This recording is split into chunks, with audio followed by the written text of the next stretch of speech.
Right, hello and welcome to this joint meeting of Living in Hackney and Children and Young People Scrutiny Commission. I'm very sorry about all the technical problems which we're trying to fix. We're going to start the meeting and see how we get on as best as we can for the moment. I'd especially like to welcome our guests from Lambeth and Islington, and the young people who kindly joined us today and who we spoke to a couple of weeks ago. I really appreciate them giving up their time. This is a joint meeting between both Living in Hackney and Children and Young People Scrutiny. And both myself as the chair of Living in Hackney, Councillor Sean Patrick, and Councillor Sophie Conway, who's the chair of Children's, will be chairing different sections of this meeting. The meeting is being recorded and live streamed. Can you all please keep your microphones on mute, as this will prevent the audio feedback. If you'd like to speak, raise your hands. The chat function may not be used for conversations other than questions.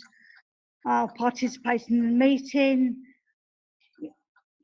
This is a formal meeting of the council, so please note the press and public may be in attendance and may be recording this meeting. Thank you for your patience for all the problems we're having. We have apologies for Councillor Chan, and in the room we have Councillor Rout, Councillor Gordon, Councillor Rathbone, Councillor Ozen and Councillor Troughton, and online we have Councillor Young and Councillor Ardajera. I'll ask officers to, as we've got lots of officers and the young people, to introduce themselves when they speak. There's so many people and we won't. Do we have any declarations of interest? No declarations of interest. So I was going to mention. Sorry, Sarah? I was going to mention that I used to work for Become, one of the charities that I think have put in a submission. I used to work for one of the charities. I used to work for Become. I don't think that she doesn't work for them anymore. Doesn't count. Can't we hear them? No.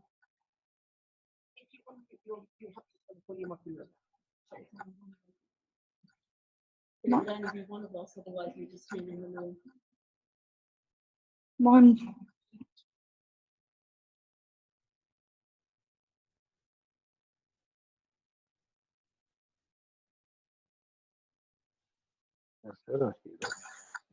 Microphone on mute, but volume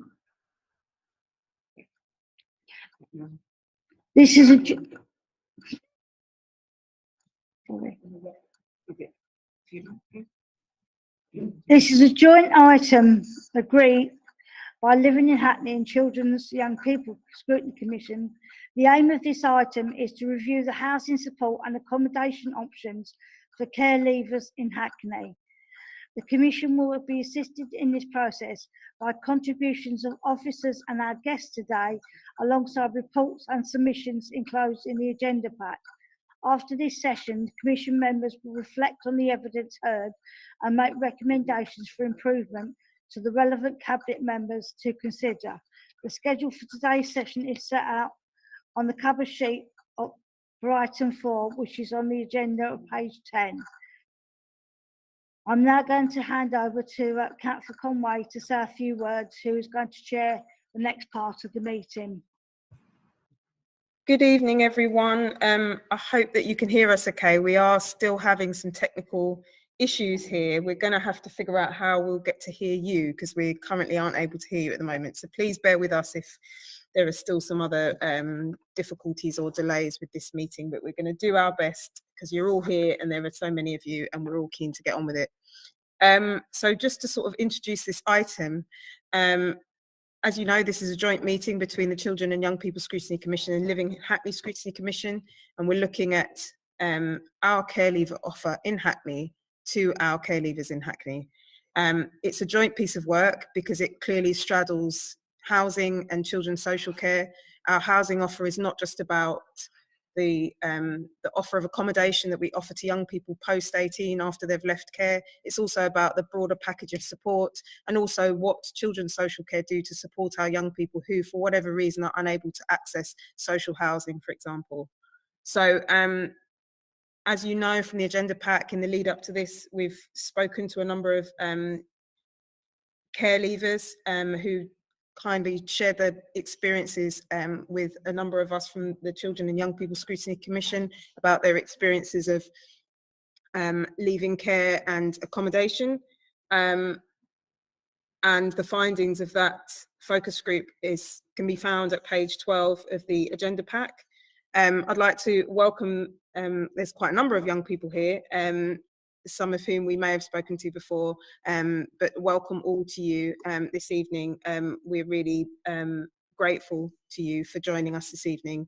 You have lived experience of this. It's the most valuable experience that we can draw on, and we can assure you that we'll be doing our best to ensure that your voices inform how we take this forward.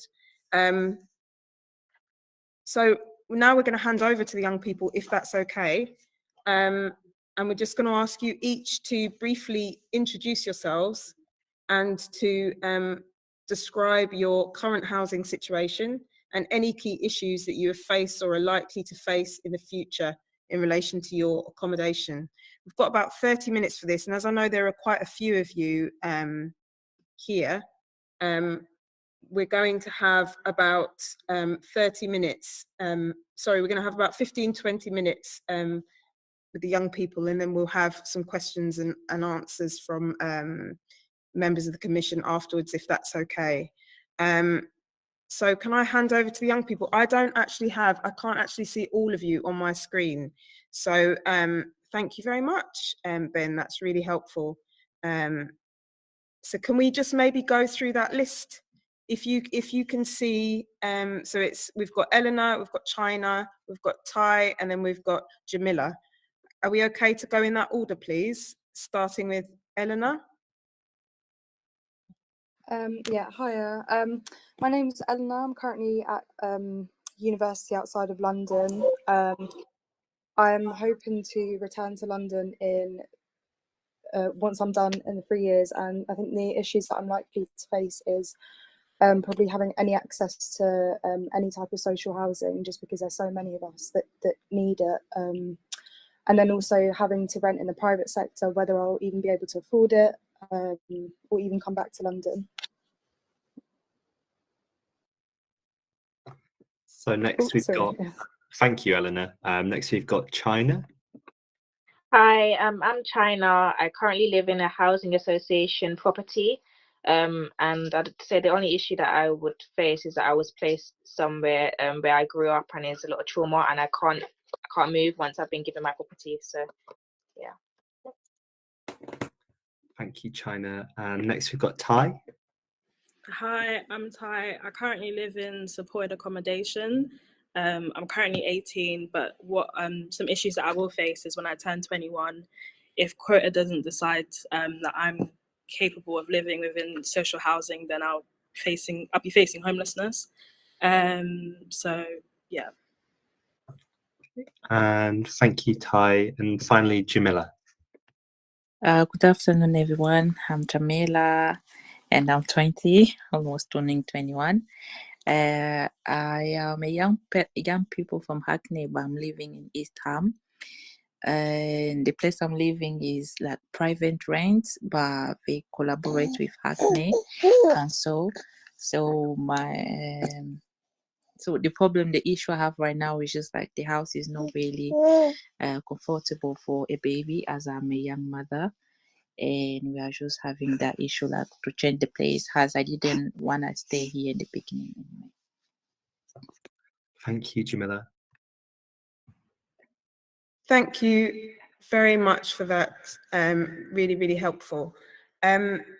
Before I hand over to the Commission for questions, I've sort of jumped a little bit and I haven't explained what the purpose of this whole meeting is about.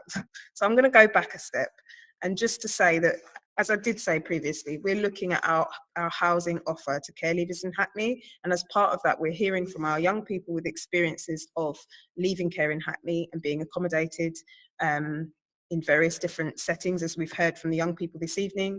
We're also hearing from other local authorities about what their offer is to care leavers, to get a sense of how our offer compares to the offer that those other local authorities have. And we're going to hear from our senior officers in the local authority about the challenges that they face, what our current offer is, and the types of things that we're considering. And what we're hoping to gain from this, bringing everybody in the room together at the same time, is to be able to inform any future strategies, any future policies with recommendations that we have about ways forward that we can improve our housing offer to care leavers in the borough. So, sorry, we're still having issues here.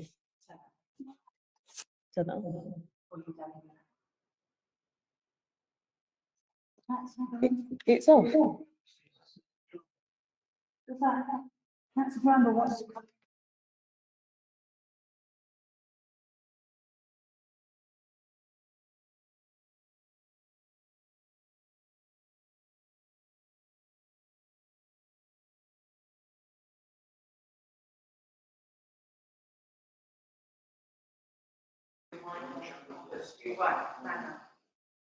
Can you hear me?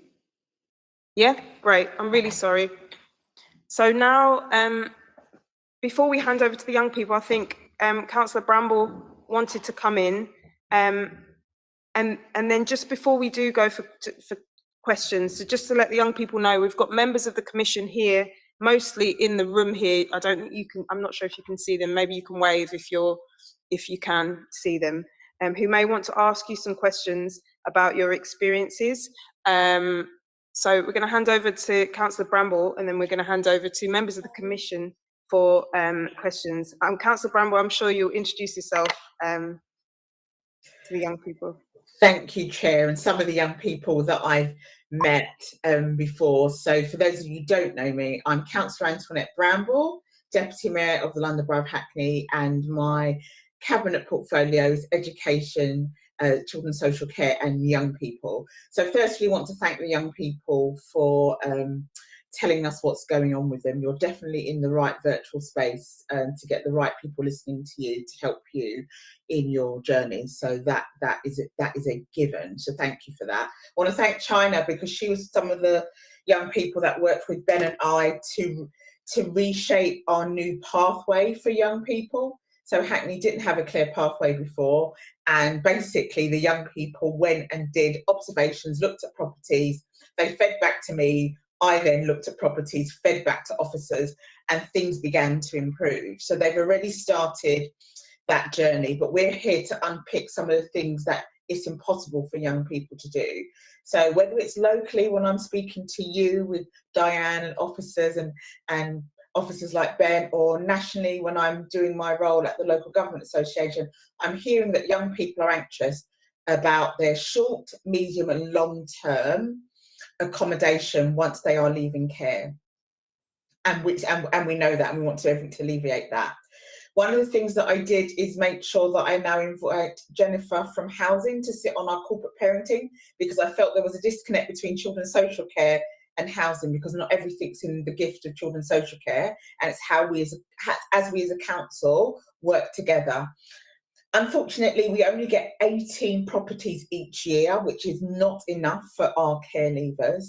And I'm sure officers will talk to you about those tensions, but it's not enough, because we have more than 18 capable young people to live on their own and be able to survive, not even survive, thrive in an accommodation.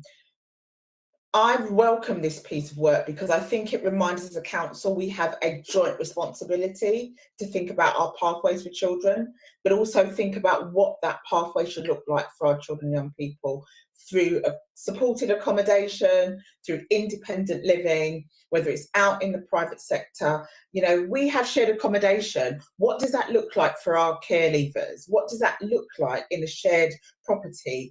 And I'm really hoping that the recommendations coming forward are going to be really innovative and really challenge the system to think of a better way forward in a very challenging situation to have a better offer for our young people. But I'll end where I started, thanking the young people for the work that they did with me and officers to begin that work on that single pathway, not just improving it for you, but also the young people that are coming after you. Thank you so much, Chair, and I welcome the work that you and Councillor Patrick are doing on this, and look forward to hearing the recommendations. Thank you.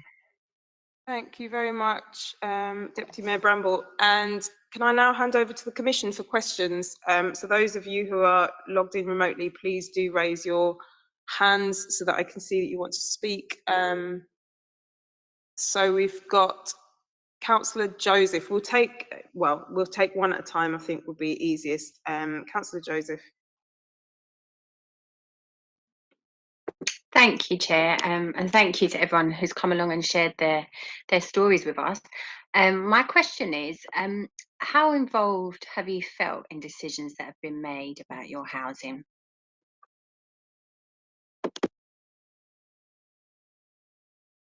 So now I'm going to hand over to, if any of the young people want to come in and respond to that, please do put your hands up and indicate to me if you want to speak. Okay, China, handing over to you. I think the decision about how we don't really get much say, because even when we're in supported accommodation, it's kind of, you get what you're given. There's not many of them, and they often can be quite expensive. And then if you do get put on the quota, you're not given a choice. You're given one direct offer, and you can't refuse it. And then obviously, if you're not put on a quota, you go through the homelessness route. So either way, you don't get much say or choice in where you're living.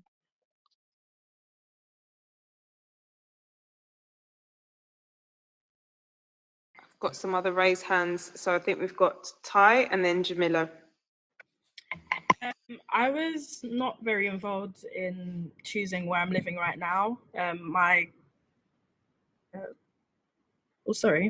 They said it's either here or kind of the streets, really. So thank God I chose here, because I would be living on someone's couch, or yeah. Thank you, Ty. Jamila, did you want to come in? Oh, yeah, just sorry first for the noisy. My baby's making a little more noisy. Anyway, I can say like to involve young people choosing, like if you're giving choice, and in my case completely, I didn't have a choice. Like even though they told me go see the house before you moving, and they add on the top, like even you don't like the house, you don't have a choice. You're just gonna move in. I even asked like, why do I have to go see the place that I don't have a choice to see? So I just feel like we don't really give the young person choices. When they even tell you go see the house, but they don't give you a choice if you want it or not, if you're gonna be there or not. They're just like telling you that's the place you're gonna be. Thank you very much, guys. I'm now going to hand over to Councillor Rathbone, who's here in the chamber, who'd like to ask a question. So Rathbone. Can you hear me? Yeah. It's the big expression of the night. Can you hear me? Yeah. Thanks very much. I'm very interested in this whole process of moving. Can you hear me? Okay. Yeah. Moving. Oh, you can see me now. Moving from living in care and so on, preparing to live independently. I just wondered what care leavers felt about the network that they are in. Are they able to, as it were, move with the network, or do you have to find a new network, or how does that work for you? Sorry, Councillor Rathbone, can I ask you to clarify what you mean by network? Friends, family, anybody who they happen to know in the area. Could range from somebody who's just an acquaintance to somebody who is, as it were, a very good friend. Yeah, so that whatever a network is, even local shopkeepers and things like that, they're all a part of the network as well. I'm going to hand over now to, we've got China and then Ty and then Jamila, please. Sometimes you can be moved quite far out of borough. Like when I was in foster care, I moved around quite a bit. So I went from Hackney to East Ham to Ilford to Southgate, and same with supported housing. And sometimes it can be quite difficult to maintain relationships with friends and things when you live so far, and also family members. So you don't really get to, like, I know I lost a couple of friendships because of it, because I kind of moved far and I wasn't able to maintain those friendships. So you're not really able to fully have your circle still.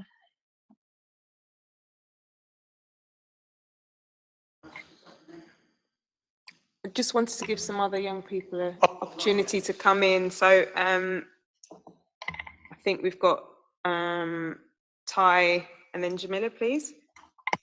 When I moved into foster care, I was moved out of the borough, not that far, but it was still out of the borough.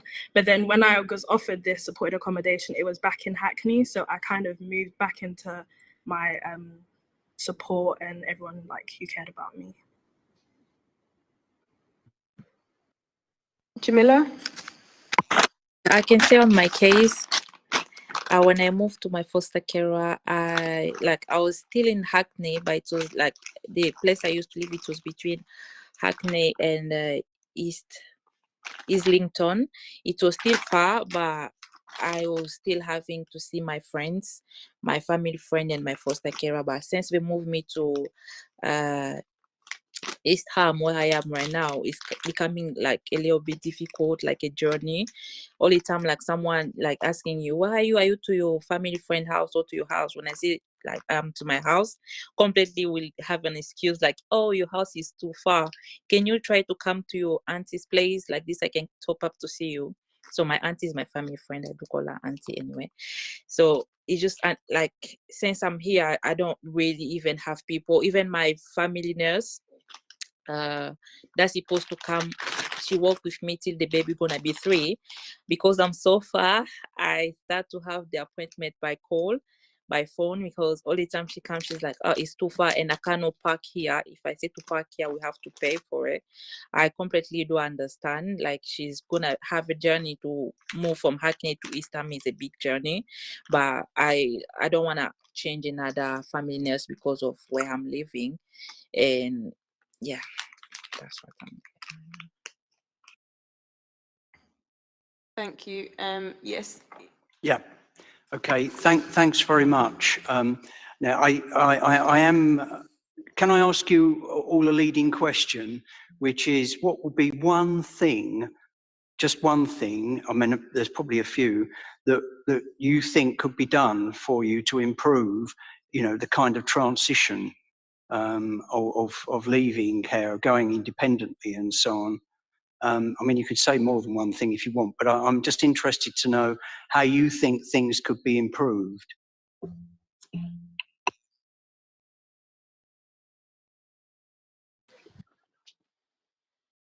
Ty, it's.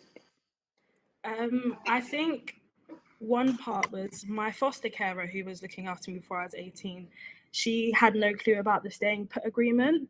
And it was like, if I'm living with you and you're kind of telling me what to do and I'm living in your home and you don't know what you're doing, I'm not going to know what I'm doing. So I think the foster carers also need support with like helping the kids transition, because it's not really the social worker that does like the heavy lifting. It's usually the foster carer. So.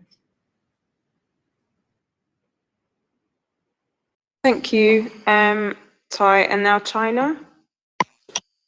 I would say security in terms of the housing issue, because I know it causes anxiety for a lot of people, not knowing whether you're going to be put on the quota or whether you're going to have to go down the homeless route.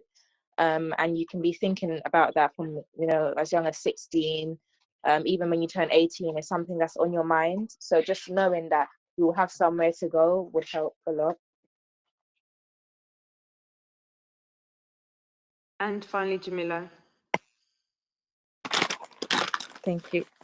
Sorry. I just think like when we say improvement, to improve, it just take it just take a lot of time. But what we can do, like for now, is just because last time I did spoke with my social worker, and she was telling me like a lot of young people from Hackney, they wanna move from Hackney. So if it can help with this problem of housing, instead of like moving, like me, I wanna stay completely in Hackney. Young people or the one wanna move from Hackney, let them move if it's possible, and the one wanna stay in Hackney, let them stay. I think that way it can probably help on the housing situation, instead of, even though the young people doesn't still wanna be in Hackney, but you keeping letting her live in Hackney, but by her own way, she knows, or they know, I don't want to stay here. So all the time we just cause a problem, and the young people were still complaining. So that is just in case of the housing. That's all I can say.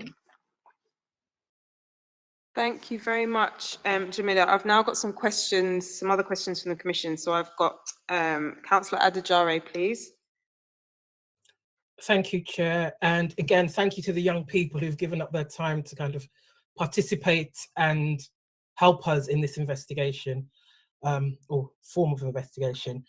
I think essentially for me, I'd like to kind of hear about, you've all been through very different routes in terms of the housing provision that you've been provided with.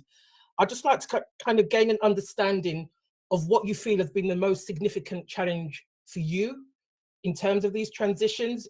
Also, whether you feel you are adequately supported, either in respect of your personal advisors, a social work team, or us as an authority in respect of being your corporate parents. Yeah, I'd just be interested to hear your views on that. Thank you.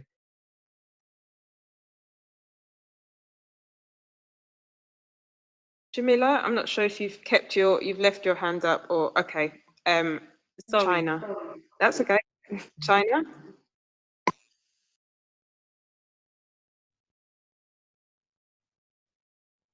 China, did you want to come in? Did any of the young people want to come in on that question? Yeah, I wanted to say my most difficult transition was pre-18 supported accommodation. So it was like fully supported. It was in Southgate. I really loved it. But then when I turned 18, I couldn't stay there any longer. So I had to move to a supported accommodation that was like for 18s and over. But I found it difficult because in the pre-18 supported accommodation, I didn't have to pay any bills, even when I was working, because it was like really expensive. It was all covered. And I was obviously under 18. But when I became 18 and I moved to a different supported accommodation, I had to start paying bills. And it wasn't just the rent, because a lot of the rent was covered because it is expensive, but it was the gas and electric as well, and just accounting for more expenses. Wi-Fi wasn't provided anymore. And then yeah, it was difficult because you're going from pretty much paying nothing to then paying all of these bills minus rent, depending on how much you're working.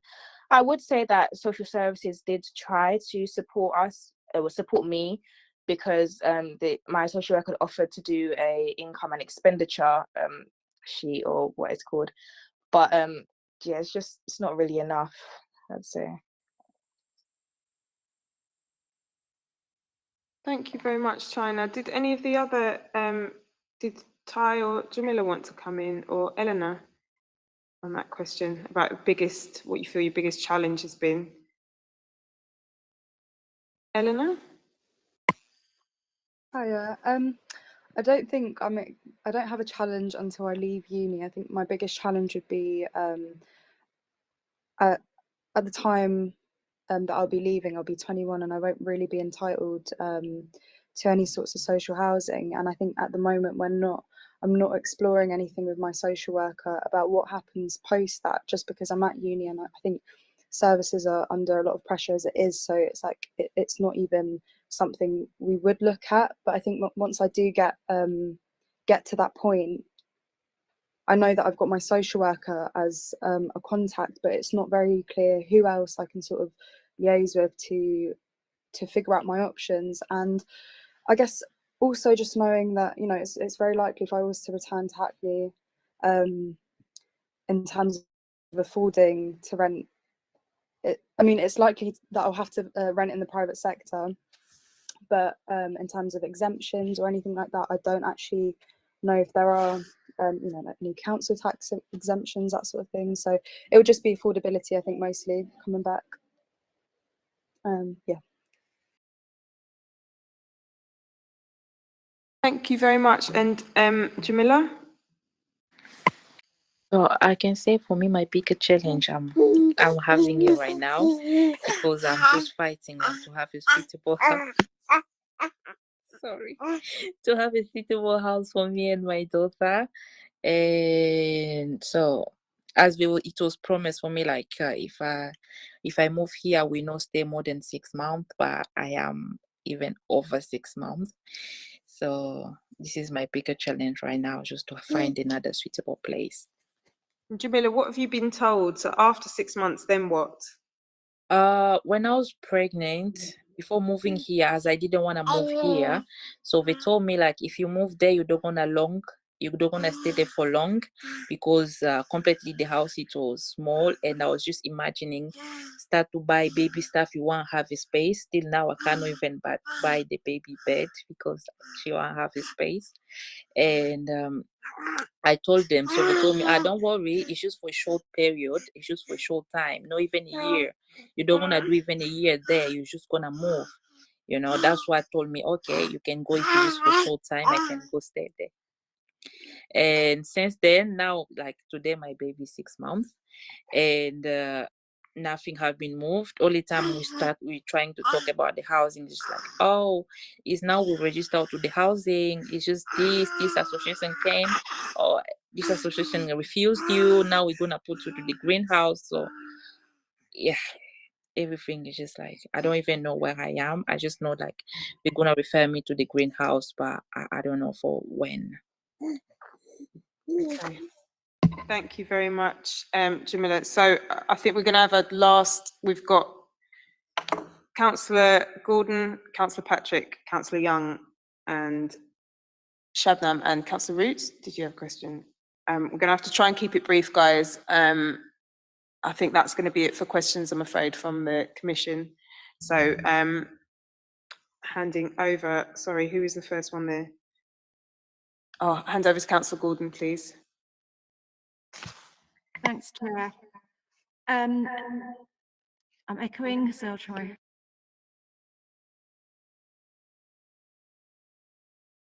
Hello? Yeah, yes, thanks very much. Just, I think people have touched on this, but I'd be really interested to hear that when you were making your decisions about whether to apply for uni or to try and get a job, whether you felt you got any advice about how your decisions were going to affect your housing, you know, where you could live in the future and how you could afford it.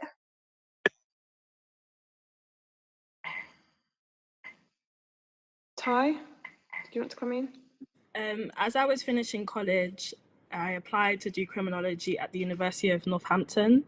I got the offer and I was supposed to go, but my social worker kind of let me know that, you know, if you do go away, that the housing is very limited when you come back, like kind of like none at all. So that really put me off going to university. And there was also a lot of confusion about when you come back for half term, where would you live? I was saying, can I come back to my foster carers? They said no, you'd have to go into like post-18 accommodation, but you'll be moving all the time. You won't know where it is. It might be in, I don't know, Havering, it might be elsewhere. So that really put me off going to university. And I still want to go, but I need to find another route which doesn't lead me to homelessness. Thank you, Ty. Jamila, did you want to come in? Well, for me, it's a term of work because I'm not in uni yet. And like when I was going to apply for work, I didn't get any like advice, even though my social worker knew that I was going to apply for work. But they just told me, like, I have to work less than 16 hours because it can affect when it comes for the housing. So that's all the advice I got from the social worker that I used to be in that time. Thank you. And Elena, and then China, please. It wasn't actually until I had some care meetings that I realised that the cutoff would have been 21. But I think me and my social worker did explore possibly going for social housing once I turned 18. But because it seemed really unlikely, I thought I'll go for uni. And I'm at Uni of Bristol at the moment, and prices are touching on London, so I'm barely, you know, I'm just about affording that, and luckily I've got a staying put agreement, so I come back here in London. But now I feel a little bit not cheated per se, but I think, you know, coming back, it just seems like everything post uni seems really uncertain, because I feel like, you know, Bristol's kind of equal prices to London. London is very, I can't even I'm not on the, I won't be able to get on the list for social housing, and also prices are just astronomical. Thank you, thank you, Eleanor, and China, please. It's something I thought about when I thought about going to university, and it definitely was a deterrent because I kind of knew that if you went away, the chances are that when you get back, the housing wouldn't be the same. And when I wanted to go to university, I was already living in supported accommodation. So I knew that if I went like out of London and I got a placement, I would lose my supported accommodation and then I would be vulnerable. I did go to uni in the end, but I went to one in London, so I just lived at home in my supported accommodation. But before uni, I had a baby and then I took leave, but I was really concerned about going back to work because the rent prices were really high. And so I was concerned about being stuck kind of like in this benefit trap, not being able to work because I wasn't able to afford the rent or the other bills. But it worked out in the end, but it is a deterrent when the prices to live in those places are so high and you don't have any other you don't have anywhere else to go, you don't have any choice. Thank you. Thank you all. We're now going to move on to questions. I think Councillor Root, you'd indicated to me a while back. So Councillor Root, please. Thank you very much. First of all, I just wanted to say I think Jamila has managed to break 2 records today because her baby is, I think, probably the youngest person who's ever given evidence in a scrutiny commission and is speaking really, really eloquently. And also that person, even though we haven't seen them, is also the cutest person, I think. I don't know if you guys have seen or not, but we had access to a focus group report, and some of you may even have taken part in that focus group, where some of the councillors spoke to care leavers in advance of this about different issues that had cropped up for them. And what came across really, really strongly was how important the relationship with social workers is for your support and ongoing information. And that it seemed that the information that people were getting from social workers was really patchy. Some social workers were really clued up about what the housing options were, and others seemed not to know anything. So people weren't necessarily getting correct information, or perhaps just as important, timely information. And indeed, sometimes they had real problems even establishing any kind of contact with their social worker at all. So my question to all of you is about, I guess, how you've got on with your social workers in terms of getting the information when you needed it, and was it accurate? And if you have any one thing that you would like the social worker to be able to do that they've not done for you so far. Thank you. Thank you, Councillor Root. Eleanor. I think it's really difficult to expect social workers to take on such a big load. I think the good thing with my social worker was that she was very on it in terms of finding out the information, but there's just so much to know that you can't really expect them to, you know, be able to spew that out for you then and there. And I think, you know, that Hackney appoints people like it's not related, but like universal credit officers to help with that sort of process. And I think it might be an idea to perhaps create a post for someone that could actually handle those things, and we're made aware of that, and that's a clear contact for us once we enter in that post-18 stage. Ooh. Sorry, Eleanor, can I just clarify? Do you mean somebody in relation to housing quite specifically? Yeah, housing, because I feel like social workers, I'm not sure what the load is, but I do know that there's a lot of information that we have to receive as it is. And with my personal experience is that oftentimes with any information that I've requested, I've got a few pamphlets, but in terms of specific questions, I've had to wait a little bit. May it be a week, may it be a couple of days, but when you request this information, you sort of expect it then and there, or you expect social workers to know that sort of thing. But I think it is just difficult because a lot of it is each of our situations, there's nuance, there's differences, it's subjective. So I think that's why an officer might be good, or just something to consider. Thank you for that, Eleanor. And China, please. I would say it's not really for like a social worker in particular, but more mental health and counselling services, because I've been referred to quite a few and I've still got nothing, and I've been sorry, can somebody else speak for a second?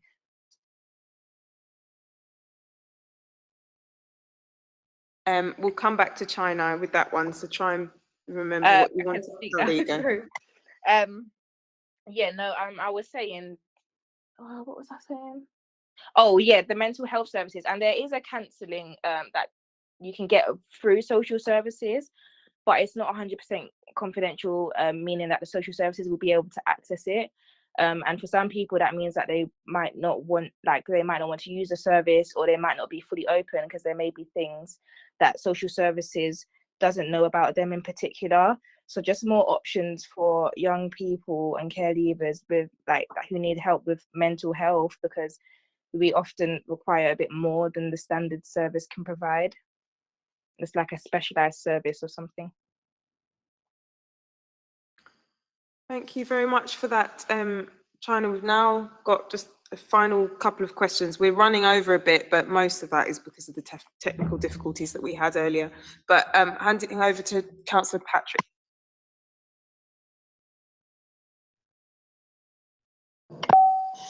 Hi. Thanks. You've all talked about your situation in the moment. I do wonder what advice you got before you became 18, and also what you think is going to happen to you, and what advice you've been given, or any information after you get to 21, if you're not already in social housing or fixed accommodation, which most of you don't seem to be, apart from China.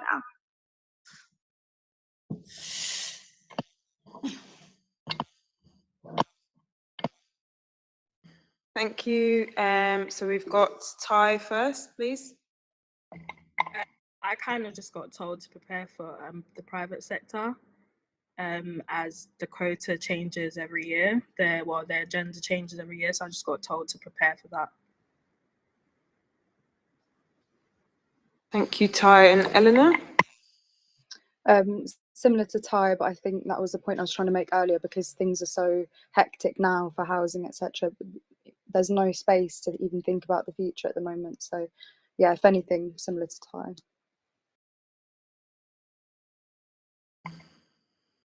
And I think that's it from the young people. China, sorry. China. Sorry, I missed the question. Could somebody repeat it? What have you been told is next, which I suppose is maybe less relevant to you because you're in social housing. I think you're the only one of the four of you that are in social housing. So presumably you can stay there, I'm hoping. Oh yeah, okay. Yeah, it's not relevant. Okay, thank you. No worries. Okay, and then we've got a final question. Did you, Shabnam, is she gone? Did you still want to ask a question? Well, thank you very much. Most of my questions actually have been kind of asked or answered. I did want to kind of expand on the mental health issues. Now that is massive. And I did want to kind of zone in to the anxiety that young people feel when it comes to transitions, either at 18 or 21. I mean, we spoke a lot about the quality of information, it being patchy and inconsistent. But in terms of what information they are given and the reality of what the experience turns out to be, are they given, do young people feel that they have kind of support in dealing with the reality when it does hit? Sorry about that. Yeah, and do they feel comfortable asking these kind of questions in the first place? I mean, I understand that kind of relationships with social workers can be also inconsistent. You might find that you don't have the same social workers previously, or they change. But do you feel that you're able to ask questions of social workers? Thank you. Eleanor, please, and then Ty. Sorry, I just wanted to clarify what sorts of questions in relation to housing or mental health? Well, either, but yes, specifically mental health. Personally, yeah, and I've had that whole process as well, but that's another thing that just takes forever and it's very uncertain. You have to go through many different panels to get approved for certain types of help, RE mental health. But even though I personally do feel comfortable, I know that others might not, because they change social workers very often. It really depends on the relationship. Thank you, Eleanor. And Ty? It is definitely nerve-wracking as the time goes by. You can't even enjoy your 21st birthday. You can't really enjoy the birthdays before that, because it's like it's always on your mind, like, oh, I'm getting closer and closer and closer to the time when quota tells me whether I've earned a housing place or not. I think the only thing that can really be done is, I think they shouldn't do quota so close to when you turn 21, because there's literally no time to prepare. Because if you move into the private sector, some ask for like a £3,000 deposit before you even move in, and I don't really know any 21-year-old who has £3,000 just laying around to put a deposit in. I just think there just needs to be a bit more time between when you get the offer and like as and when you leave, if you kind of understand what I'm trying to say. Thank you, Ty. And China? Like, I understand that the quota is like quite low compared to the amount of people that need housing, but I also feel like the housing should be offered, like permanent housing should be offered to people like 18 plus. You shouldn't have to wait until you're 21 if you're assessed as being ready as well, because that can just bring more anxieties. Like if you're 19 and your social worker thinks you're ready and stuff, why not put you forward? Why do you have to wait until you're 21? And in that year, the odds are against you anyway. It's unlikely that you're going to get housing. So I feel like if you're able to access it from like 18 plus, at least you've got 3 rounds of being put forward rather than 1.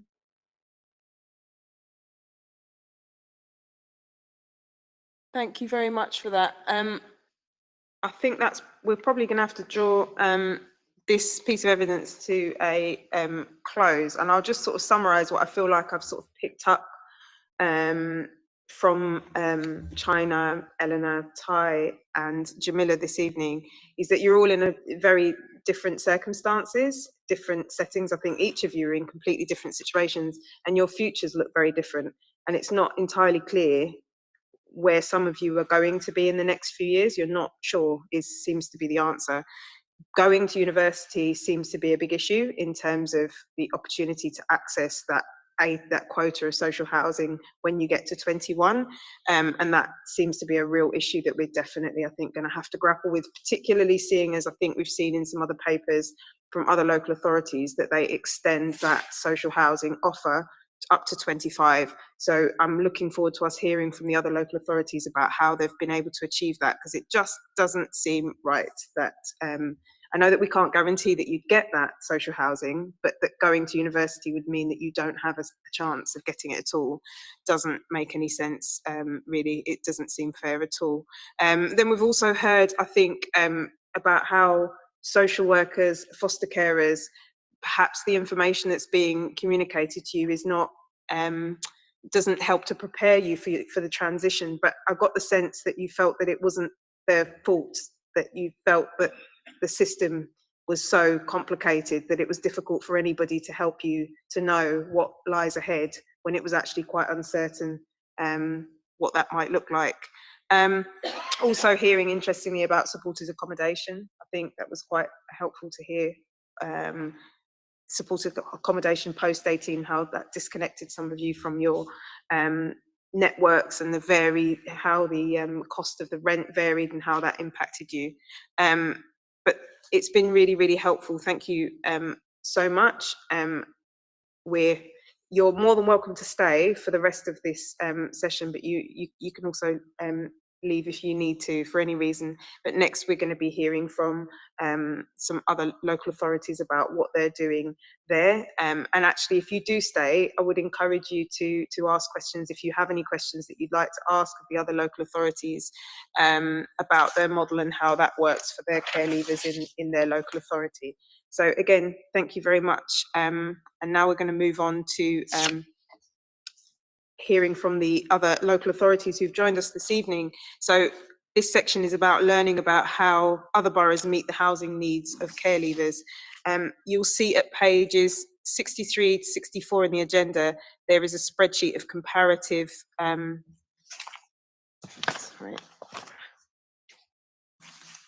comparative housing support offer for care leavers for all London boroughs. We're fortunate enough this evening to have present tonight officers from Lambeth and Islington to talk about the housing support provided to care leavers in their boroughs. I'd like to welcome Sophie Comradson from Lambeth and Brenda Amisi Hutchinson from Islington. So welcome both, and thank you so much for giving us your time this evening. We've got 40 minutes for this part, so I'd like to start by inviting Sophie and Brenda to speak for about 10 minutes each, please, and then we can have 20 minutes of questions from the Commission and the young people should they wish to ask anything. So handing over to, can we start with Sophie and then Brenda, please? Fantastic. My name is Sophie Comradson. I'm Lead Commissioner from Lambeth Council. So I am responsible for commissioning all housing related support for young people in Lambeth. So that is both homeless young people, 16, 17-year-old looked after children and care leavers. I've got a presentation here, so I'm just gonna try and get that on the screen. I'm not familiar with Google Meet, so sorry, 1 second. That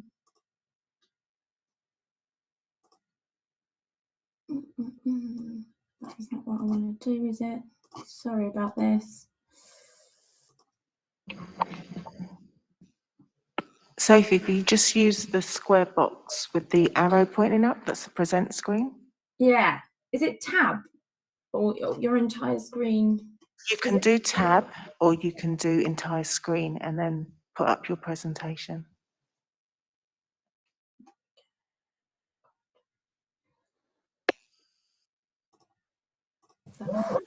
Or Sophie, I don't know, is there anyone Sophie can email it across to? Any of the Hackney officers that can then display it for her? I don't think it's letting me share my screen, and because it's not. Sophie, send it through to Martin or myself, and we'll do share screen for you. Sophie, then one of the Hackney support officers will show that for you rather than you trying to work out what to do.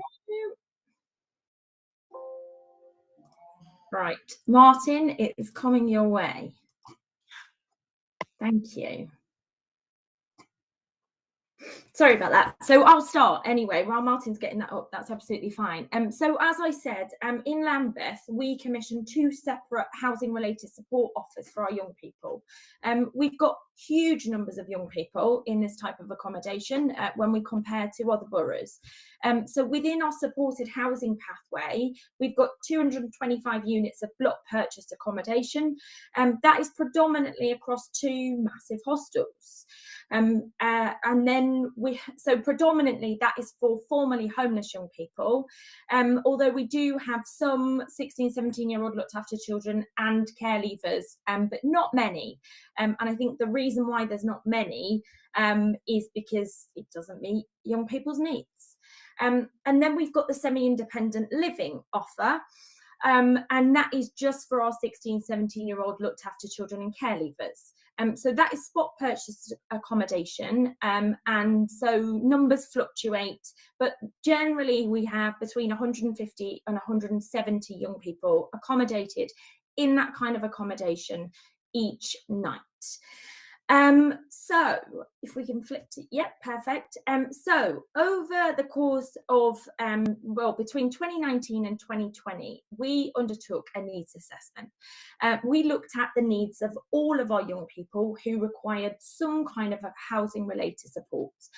So that was both the homeless side as well as our 16, 17-year-old looked after children and care leavers. And we looked at that kind of in the round because there is so much overlap and similarity in the needs of our young people, but also in these types of accommodation that we've been putting them in, so the semi-independence and the supported housing. So that needs assessment was shaped around a pathway. So at the first stage, we looked at prevention. One, are we preventing our young people from ending up homeless?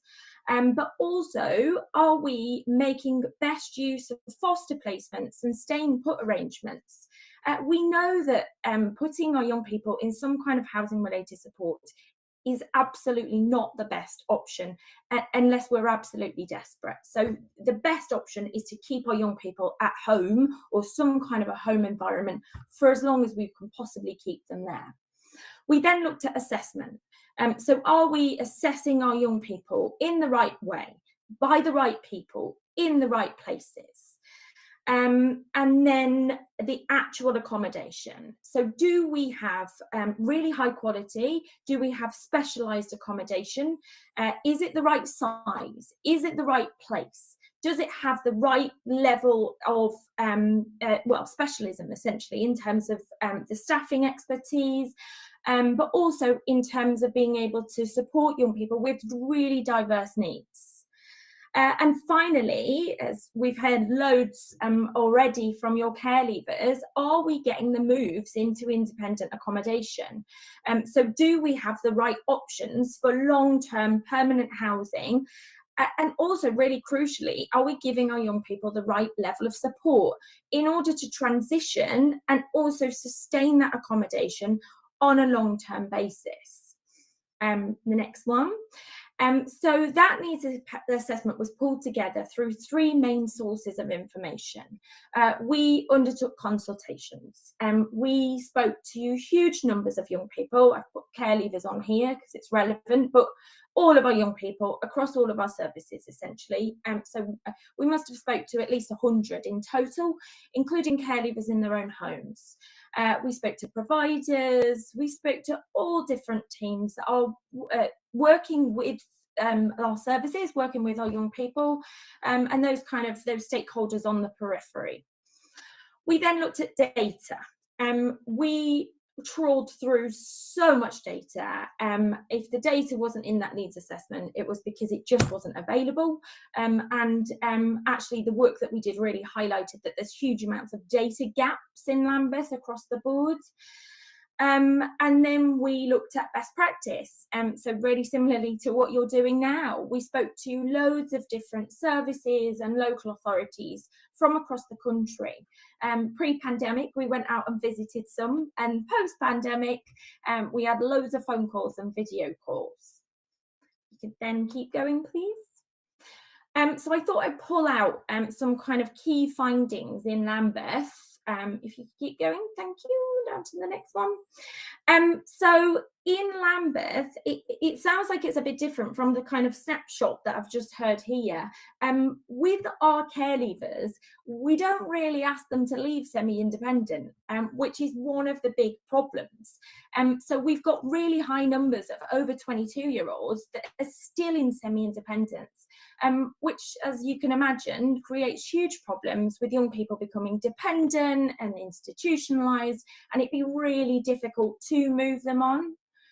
We've got high numbers of non-British nationals. I'm sure Hackney is very similar in terms of the unaccompanied minors that are coming through our boroughs and requiring our support and housing. In Lambeth, really sadly, we've got really high numbers of care leavers who are not in education, training or in employment. And then in terms of looking at needs, what we know from the work that we did looking at safeguarding concerns, serious incidents and kind of snapshots of needs from across our services, we know mental health keeps coming up, physical health, and there were loads of incidents around threatening behaviour and violence, essentially. When we looked at the semi-independents, again, sadly, 126 of the 153 placements we looked at, 18 months ago now, were actually not even in Lambeth. Most of them weren't in South London. And a lot of our care leavers, similar to what you're hearing now, said to us, you're sending us off to Ealing and Dagenham, and we're setting up our lives there. And then when it's time to get our social housing, you're pulling us all the way back again. So they really hated that. Next one. In order to really understand the kind of levels of need from across our care leavers, we had to undertake a snapshot. So it was literally a manual phone calls with every PA, every social worker, and to say, we need to categorise our care leavers' needs. We knew what their needs were, but what we didn't know was how many of our care leavers identified as having each need. And the outcome of that was again pretty shocking. So at that time, we had 29 of our young people in prison, 8 of those for murder and manslaughter offences. We know we've got huge problems in Lambeth with serious youth violence, with gang involvement, with contextual safeguarding, and again, mental health coming up. We've and as it has done here tonight, we know that there's a real level of unmet need for our care leavers in Lambeth around their mental health. What we saw was within those accommodation-based services, we had really high numbers of unplanned moves and evictions. So young people, essentially abandoning, going missing, and being evicted because of incidents. So and other kind of antisocial behaviour. We have a major gap in Lambeth with that transitionary and ongoing floating support that I talked about before. And then again, in terms of our semi-independent living spend, extremely shockingly, Lambeth spent over £9 million on that kind of accommodation over a 1-year period. So not only are we seeing incredibly poor outcomes in Lambeth, but we're also spending a huge amount of money on those poor outcomes. Slightly different to what I'm hearing from Hackney, we're one of those local authorities where our care leavers do get priority band A for social housing, and they do get that up to the age of 25. There's still challenges in them accessing that in a timely manner, but that offer is there. However, again, as you've highlighted here, some of our care leavers are not safe to be in Lambeth. So we really struggle to get them into that long-term permanent accommodation out of the borough. That's a huge problem for us. So that needs assessment, as I said, we completed that in October 2020, and we presented this. We haven't sent this out to you tonight, even though it has been published, so you can see it if you were interested. It's a bit like War and Peace. It's very thorough, but I'm pleased to say that our strategic directors and lead members in Lambeth have really got behind that piece of work and got behind the need for us to make a change.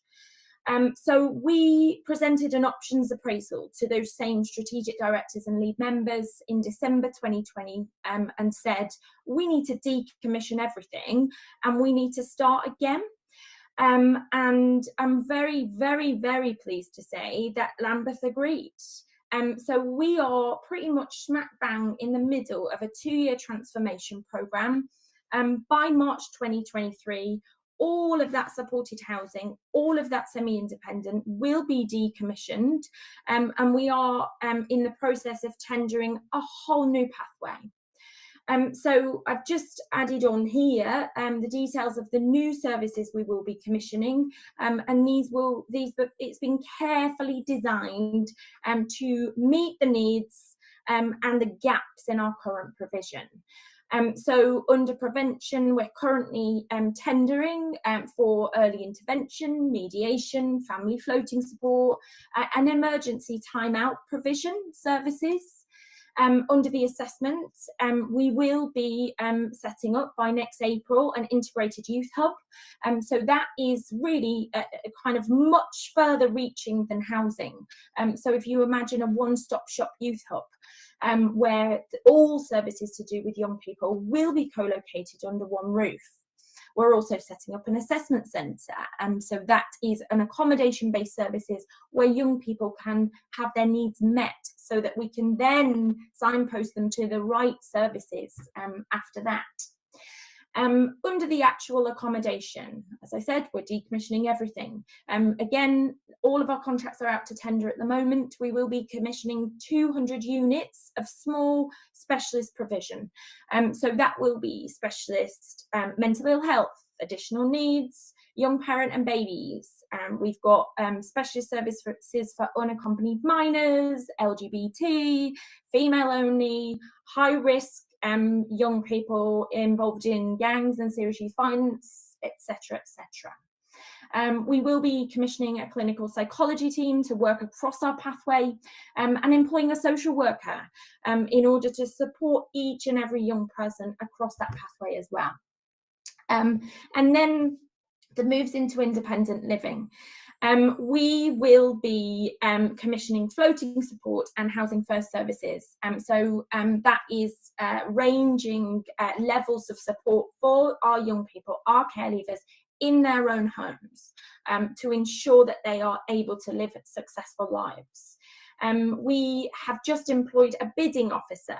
So one of your care leavers said that you should have somebody dedicated to the housing sat in children's social care. That's what we've just got. Our bidding officer is responsible for that. And last year we actually wrote a joint housing and children's social care protocol for our care leavers.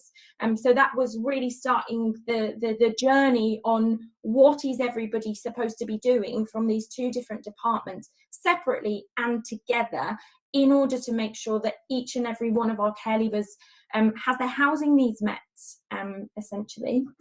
And that's me. Thank you. I hope that was okay.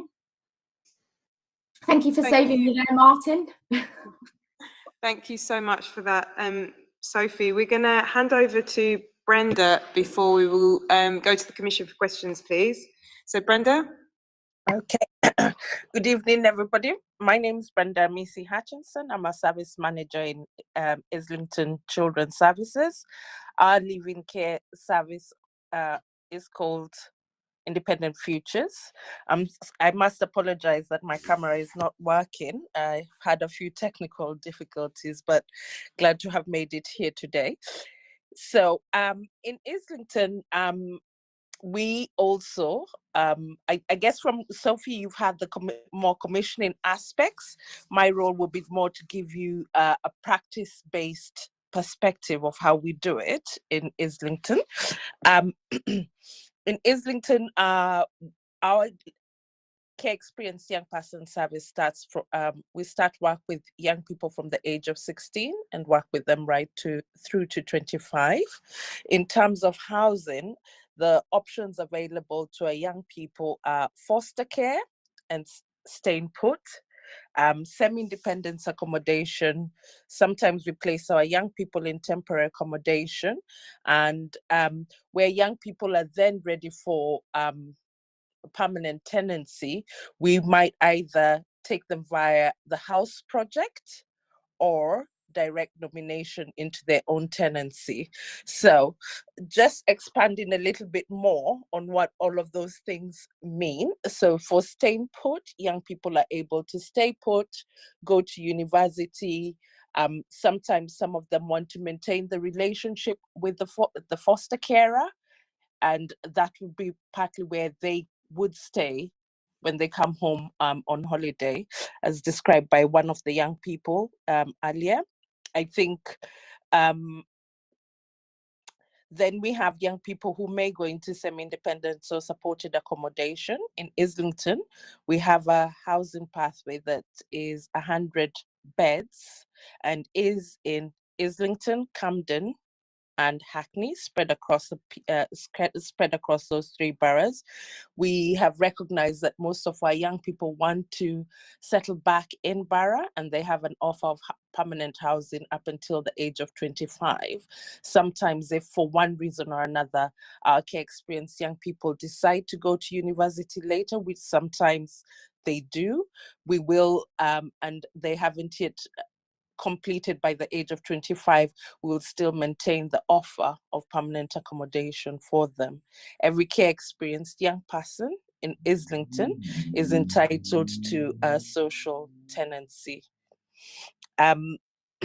We don't draw the distinction between former relevant and qualifying children in the legislation. Just for those who may not know, former relevant young person would be one who's been within the care of the local authority before their 18th birthday or 13 weeks before they attain the age of 16, and they have not returned to somebody with PR. A qualifying young person would be one who has been in care perhaps for a period less than 30 weeks and not within that time scale. So in terms of our semi-independence pathway, what we established was we needed to have a variety of options for young people. So we have 2 assessment units, which young people can stay in for 4 to 6 weeks, or if they are between the age of 16 and 18, they might stay for longer than that, based on their needs, complexity, and needing to assess young people at the right time. We have quite a high care population in Islington, and we also have a high rate of UASC and young people entering care between the age of 16 and 17 under the Southwark ruling, which means that sometimes young people may be coming straight from a family home and just not have the skills, and we need to give them adequate time for them to develop those skills with appropriate support. So we've got the assessment units. For some young people may go straight into assessment progression. Most of these young people would be beyond the age of 18. They can stay in the pathway between the ages of 16 to 21. And when young people have acquired enough skills, they might be dropped to a lower level of support, which is a low level of support, which would have visiting support. So staff would not be on site 24/7. They would come and visit young people at agreed office times. Those young people are definitely more confident in their independent skills and don't need as much support. We have found that trying to work with providers around creating psychologically informed environments for our young people is really important, because the mental health needs for care experienced young people may sometimes be significantly more complex and need support, and they need support. In addition to using these provisions in Islington, we also source on support arrangements. We have some preferred providers. It's quite challenging, I would say, working in the open market. I think care for young people has at times become a commodity factor, and we have to work really, really hard to ensure that we commission the same way we commission for children under the age of 18 for this population of our young people. They're really vulnerable, and we have to make sure that we're getting the right support. So some of the issues that Sophie mentioned in Lambeth, that's probably led to them decommissioning that pathway, I'd say are really real and alive throughout. And it's important that we work with providers who really want and are invested in children and offer value for money. So just if a young person then is ready for if they're not yet quite ready for nomination, for some young people, we might need a further period of testing out, and they would go into temporary accommodation with some floating support to quickly prepare them into permanent housing. The floating support would be a key worker who works with them weekly or sometimes more frequently to really help iron out some of the challenges they're experiencing. I think it would be really fair to say working with care experienced young people provides a huge range of challenges for practitioners. I would say it's a really complex intersection of law and welfare, thinking about housing benefits, thinking about employment and whether employment is going to be able to pay them more than them being on benefits, and really having to struggle a fine line. In some instances, though, when young people are ready for accommodation and we think that it's going to disadvantage them, we also have to make tough choices that are prescribed in living care legislation to support them financially to ensure that they have equal footing. So young people who are ready for nomination, and for some of our young people, we placed young people as young as 17 in their own tenancies. The tenancy will first obviously be to the local authority, acknowledging our corporate parenting responsibility, but that swiftly shifts on to the young person on their 18th birthday. This is through the National House Project. The National House Project provides a framework to enable you to work with young people quite intensively. Our Islington House Project has been in existence for 3 years. We've managed to place 22 young people in their permanent accommodation through this pathway. These young people are prepared intensively for six months before they start to get their tenancies. They'll be meeting with the practitioners once or twice a week to really develop the skills and be worked through an accredited program of learning to demonstrate that they have the skills for nomination. It's a cost-saving model as well that we have drawn up, but you've got to invest at the start a lot more to reap the benefits. The other young people who are ready for any other young person who is in semi-independence or was staying put or was in their temporary accommodation, when they're ready for nomination, the housing department gives them priority points. They're able to bid for their own tenancies. We don't dictate to young people where they should stay. We believe quite strongly that young people through the care system have had to be directed where they need to live, and it's important that they have a choice.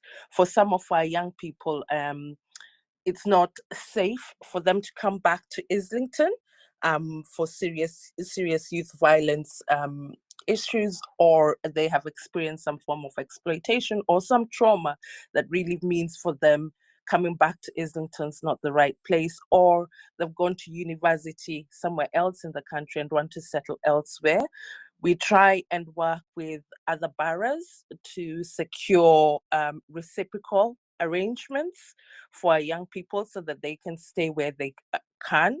It's quite a challenge, though, to be able to do that, because young people have to be resident in that area at least for 2 years before we can acquire those rights.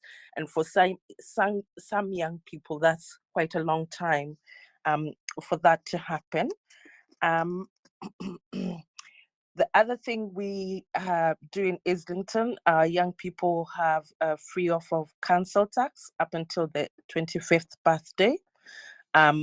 We also have a digital poverty offer for our young people, which gives them full access to Wi-Fi of their choice for the first year in their tenancy.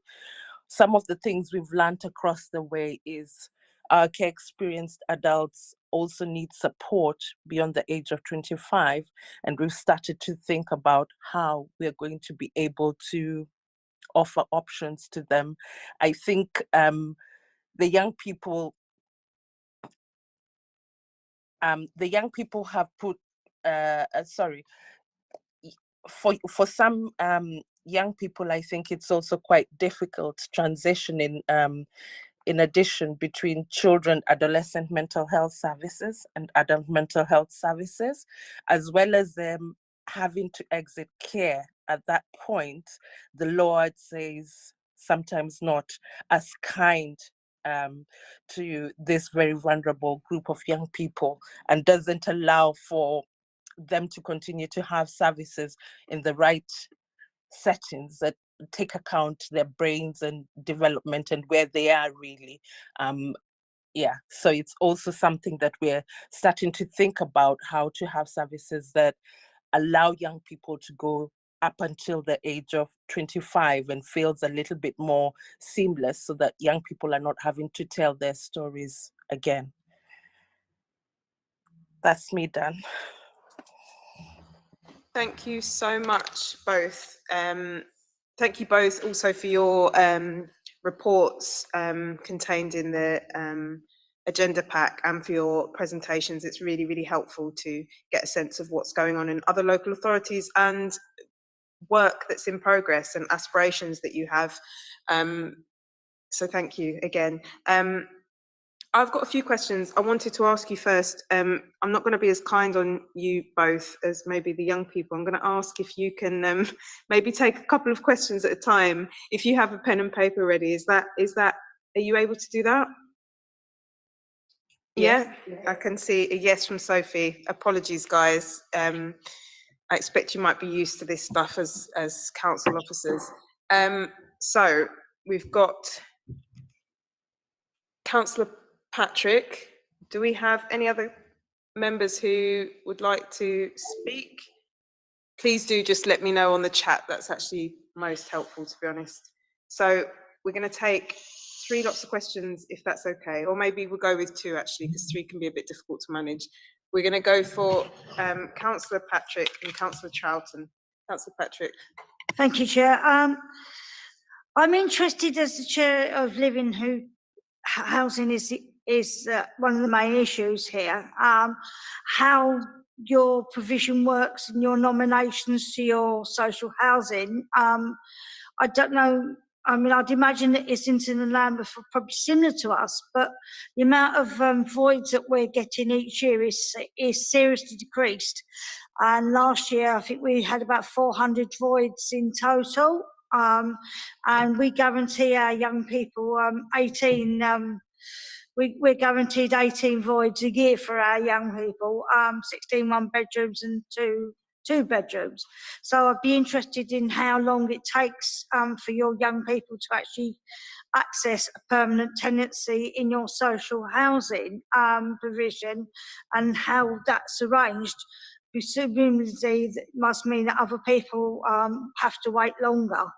I'm sure every councillor in this room will talk about the casework we've got of other people wanting social accommodation or needing different social accommodation. Also, I'm sure I've picked my eyes, but I'm just curious to Lambeth.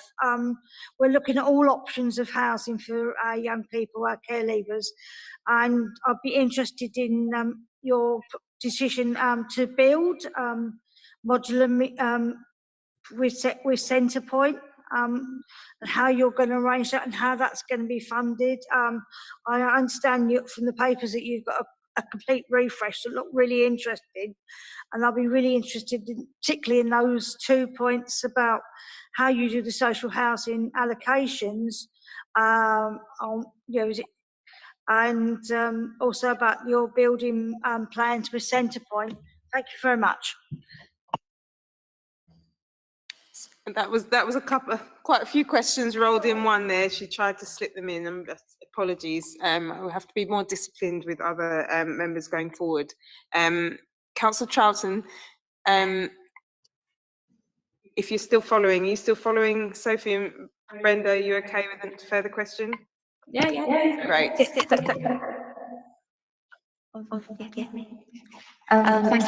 you, Chair.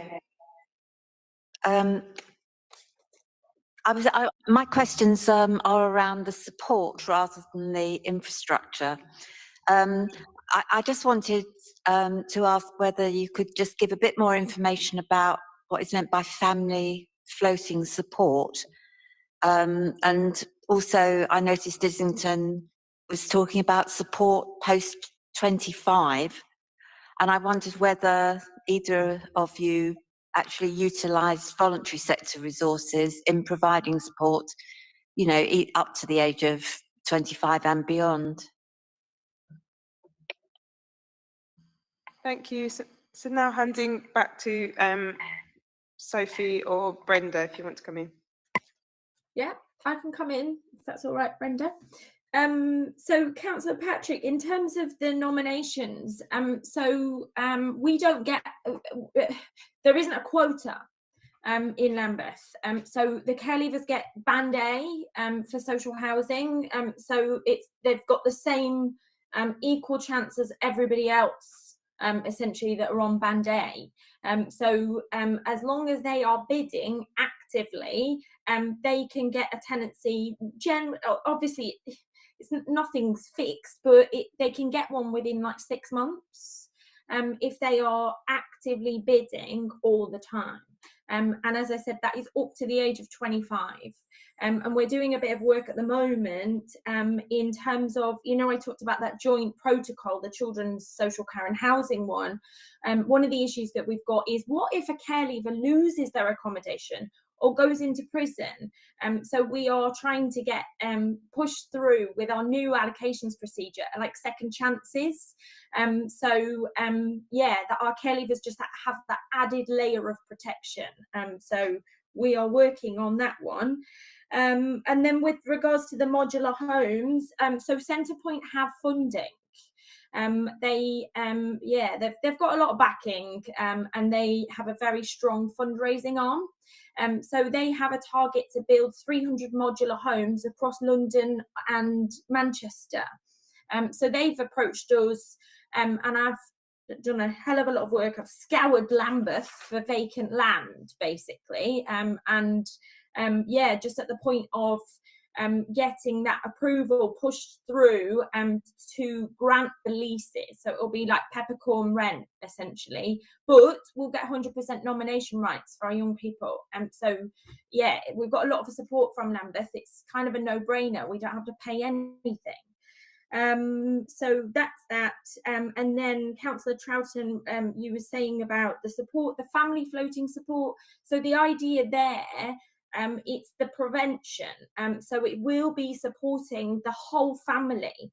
So where there is a risk of homelessness, or where there is a risk of that foster placement or staying put arrangement breaking down, that family floating support service can support the whole family, so not just that young person, because we know that families break down due to all sorts of pressure.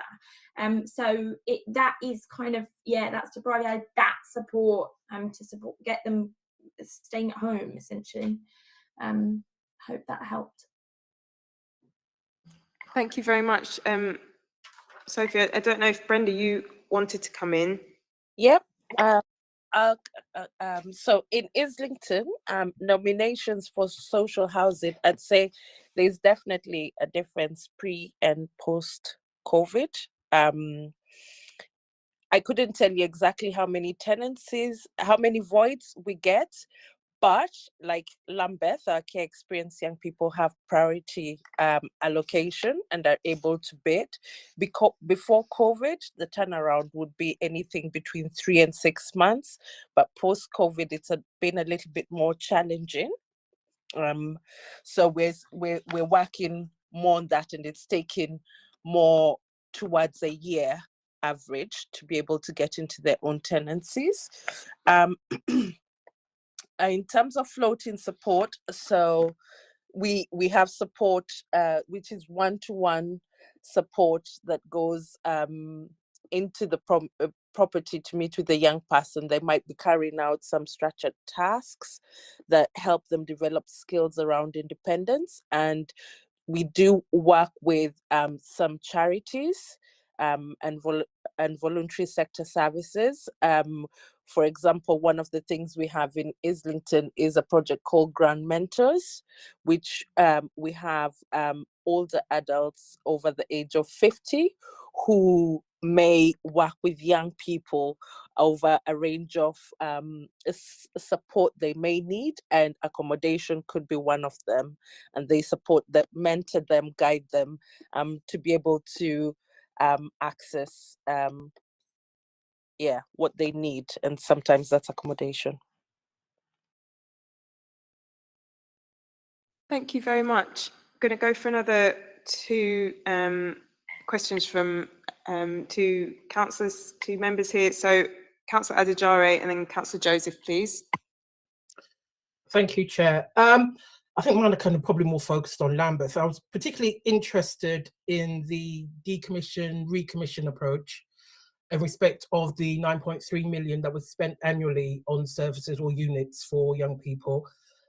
And in terms of the savings that you've been able to identify as a result of taking that approach, I'd be interested to hear about that. Sorry, the other one's a very, very quick one, but also, again, I think it's an entirely appropriate approach in respect of extending offers to those up to age 25 who've been away to university, whether there was also any data in respect of those who've been able to secure housing once returning as well. Thank you. Thank you. Councillor Joseph.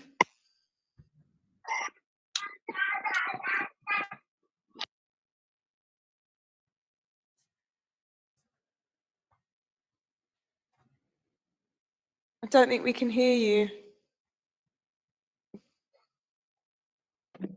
Can you hear me now? You can, yeah.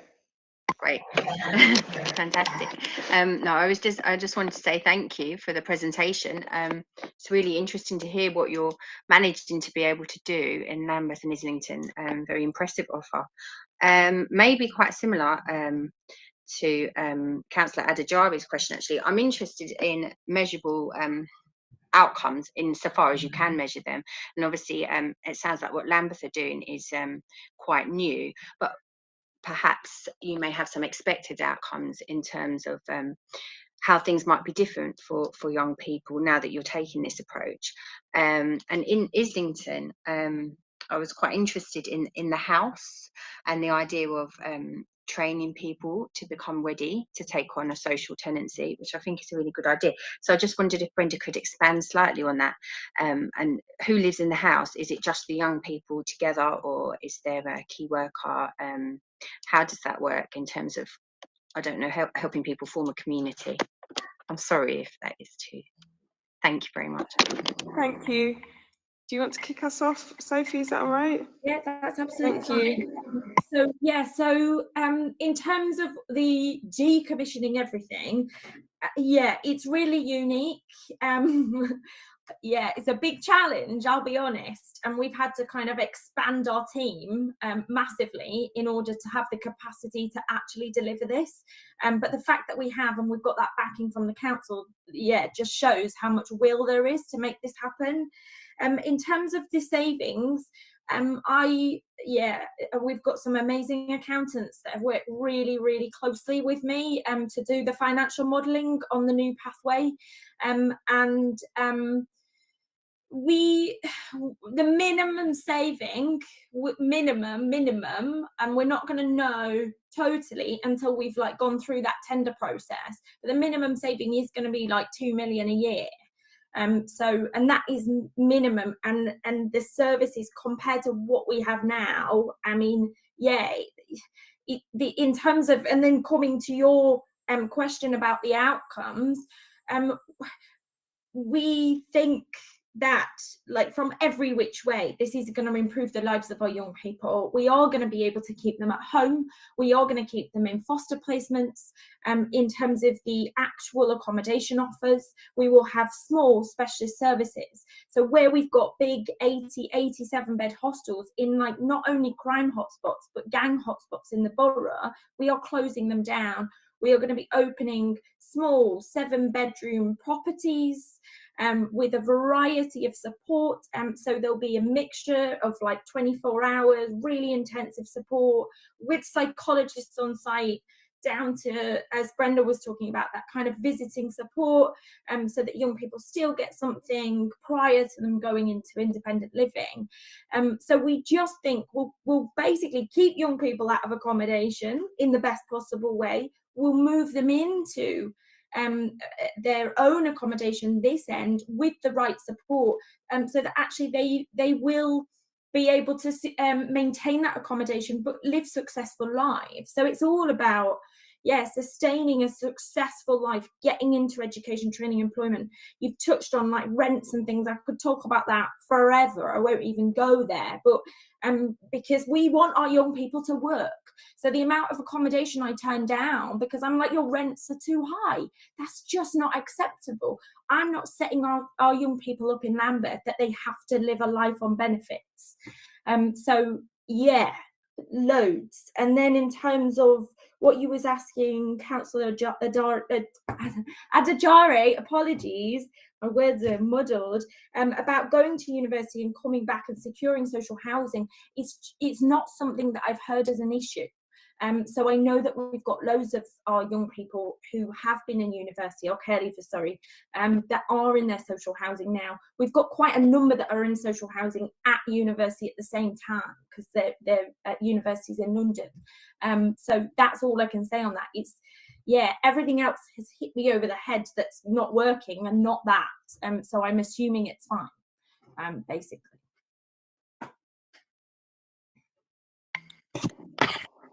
Yeah. Okay.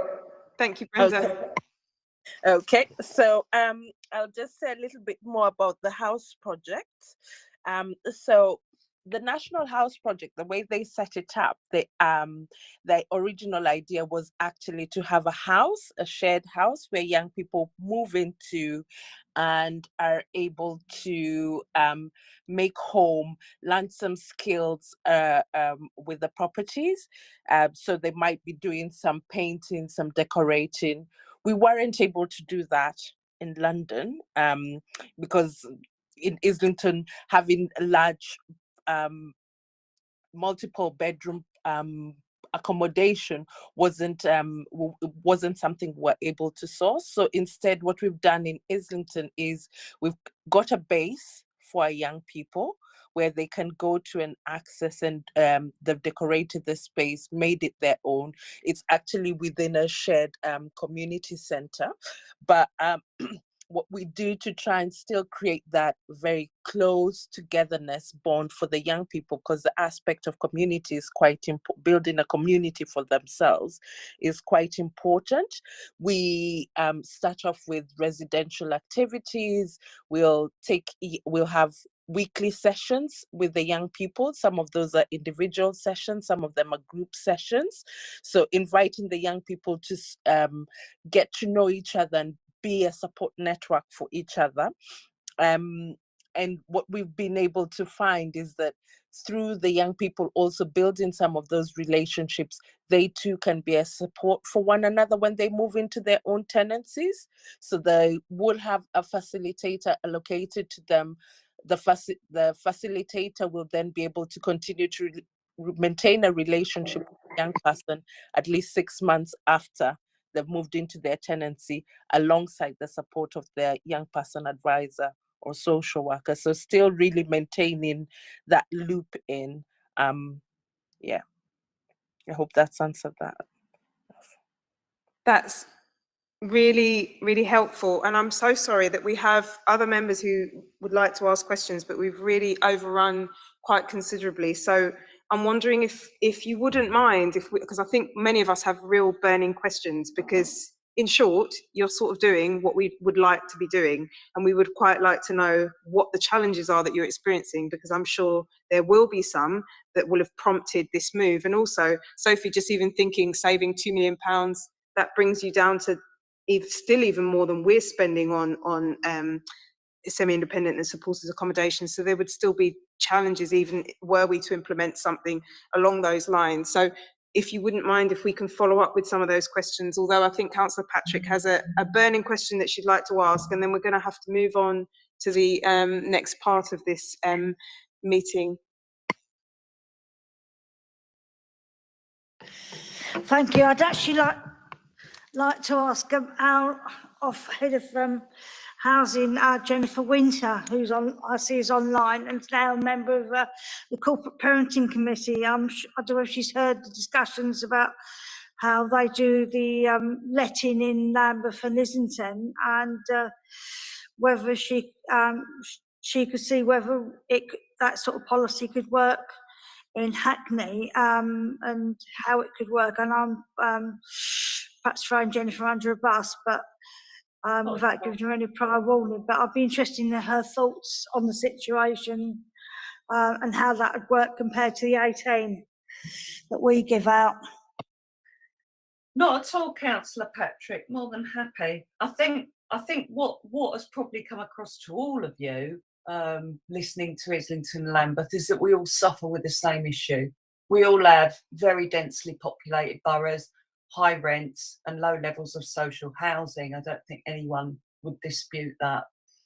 I think it's unclear to me how many care leavers actually get housed in other boroughs. And I think looking at the spreadsheet that Martin kindly pulled together, that information is not on there for all London boroughs. So I think that's probably a key piece of information that's missing that the Commission might like to look at, because then you'd really be comparing apples and apples. I think that if Lambeth are able to get their care leavers into social housing within 6 months, I can only assume they receive far more one beds to let every year than we do. We only received 215 one beds that were made available last year in Hackney, and a fair proportion of those are older persons housing. So once you strip those out, that doesn't leave many for allocation.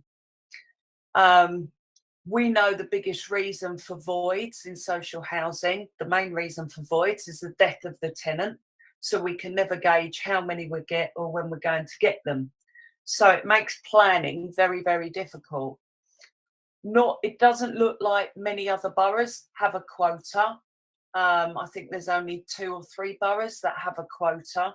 So at least we protect 18 lets. I think the officers and I have been talking. We think there are probably things we can do around looking across the current quotas. Could we get rid of the other quotas and give that total number of quotas to the leaving care cohort, which would bring their numbers up to 30? There are things where we could allow care leavers to bid from the age of 18, but that might not mean they would get a property. And then are we being disingenuous and actually going against the main premise of what we've been trying to do in the borough with regards to being realistic and transparent and genuine with a housing offer? So I think there's various things we can look at, but I'm not convinced that anyone has found a way of giving all their care leavers social housing. And ultimately that is what everybody wants to do. But I don't think anybody in London has actually cracked that yet. That help? Thank you. It does help. Thank you very much. And I think we would like to definitely revisit some of what came through about the modular builds and about, meeting those demands going forward. So we will try to follow up with some questions on that, because I think it would be very useful for any sort of recommendations or anything that we want to make. I'm now going to hand over to Councillor Patrick, who's going to chair the rest of the meeting. I don't know if you want to have a break now. No, you do? 5 minutes. Okay, I think we're going to take a 5-minute break before restarting the meeting. Thank you, everybody.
Right, hello and welcome back to this part of the meeting. In this part of the meeting, we are going to look at the Hackney Provision, what Hackney supported housing provision is for care leavers. And in this part of the meeting, we have officers from corporate parenting, housing needs and the housing strategy team who are going to present to members. This is in your pack from page 66 onwards in the report back. The main presenters are Laura Bleaney, Head of Corporate Parenting, Jennifer Winter, who I've already asked to speak, Head of Benefits and Housing Needs Services, James Goddard, Interim Director for Regeneration. Can I ask officers to keep their presentation to 20 minutes, as we've got 35 minutes for this, 25 to 30 minutes for this. Thank you. Evening, everyone. Jennifer Winter here. I'm going to. Is that me echoing? Can you hear okay?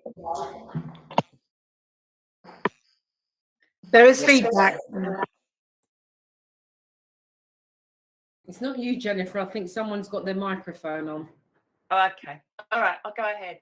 So I'm going to hand over to Laura very shortly, and then covering off the benefits and housing needs area will be Ross Hatfull and Arto Marta, who are doing some close work, focused work with Laura and Claudia and their teams in leaving care. We're going to cover off the levels of demand from care leavers themselves, where our care leavers currently go, what the new young people's pathway looks like, also what we currently have in place with regards to the housing register and the quota, the challenge of social housing and some more details on that. Care leavers outside the boroughs requested. James is going to come in and give you some information on ideas around a planned work stream for care leavers in the new council housing strategy, and then also next steps. So having said that, I'll hand over to Laura. Hi, good evening. So I'm Laura Bleaney. I'm Head of Corporate Parenting, which covers the looked after children, the leaving care service and the fostering and placement team. So everyone who's involved in commissioning and supporting our care arrangements. So just to give you a bit of context, so the leaving care service in Hackney, I think Islington was talking about 16 plus, is 18 to 25 are the young people that we support, which includes a statutory duty to support all care leavers up to the age of 21 with suitable accommodation. And in terms of numbers, we had in January 399 care leavers, so it's usually around 400, of which almost 300 were in that 18 to 21 age bracket. And just to highlight that those numbers have been increasing over time, which is an important context, I think, because the demand is going to increase over time. We've got a high proportion of our looked after children, so about a quarter of them are 16 and 17. So we've got more and more care leavers every year. And we are, as has been referenced earlier, spending a significant amount of money on supporting care leavers accommodation. So just short of 5 million we're projected to spend this year on supporting accommodation between 18 and 21.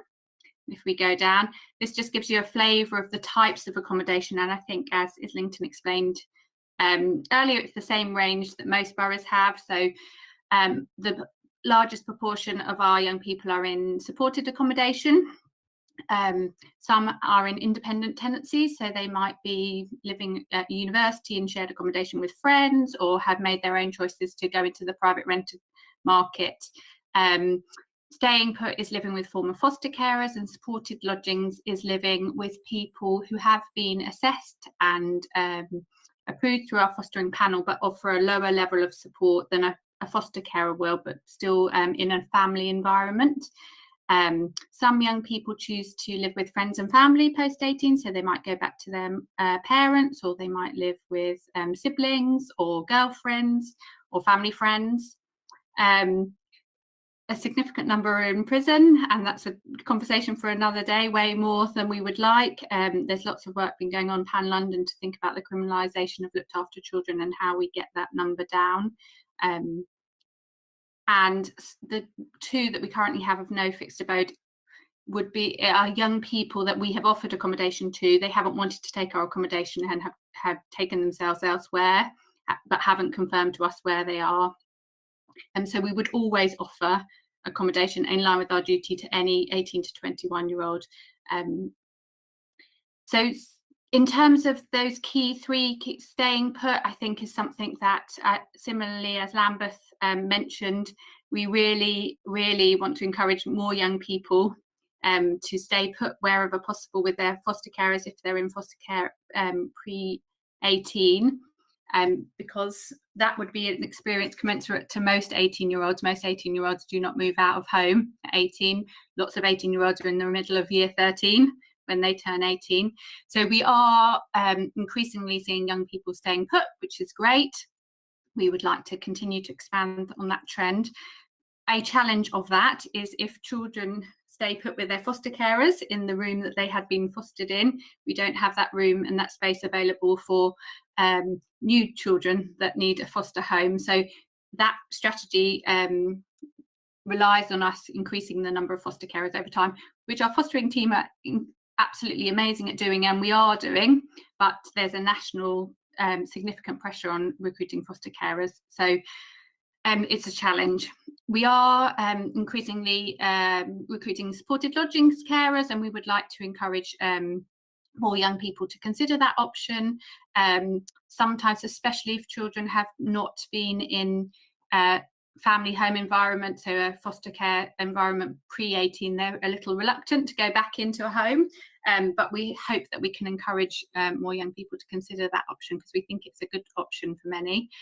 And then semi-independent, I think, as Sophie from Lambeth was explaining, there's a huge range in that term, semi-independent, from 24-hour staffed provision to shared accommodation with floating support, so 5 hours of support per week.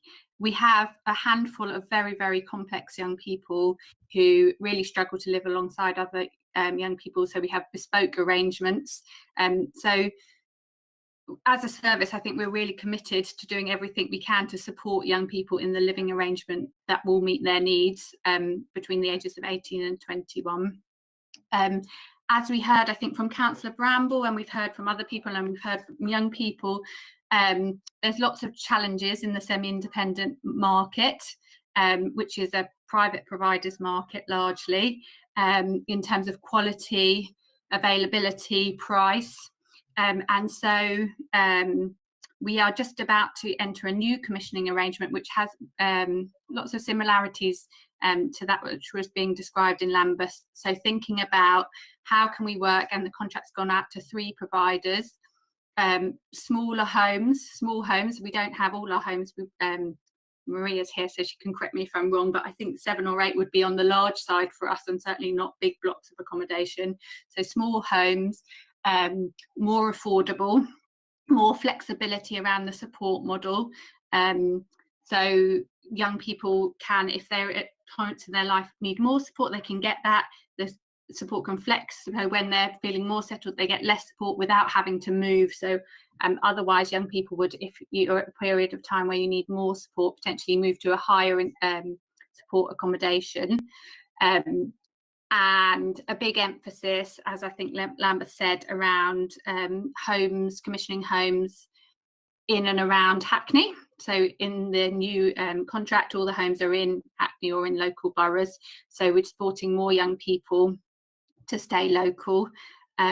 So to address all of these things that young people told us that they really struggled with in terms of our existing semi-independent provision.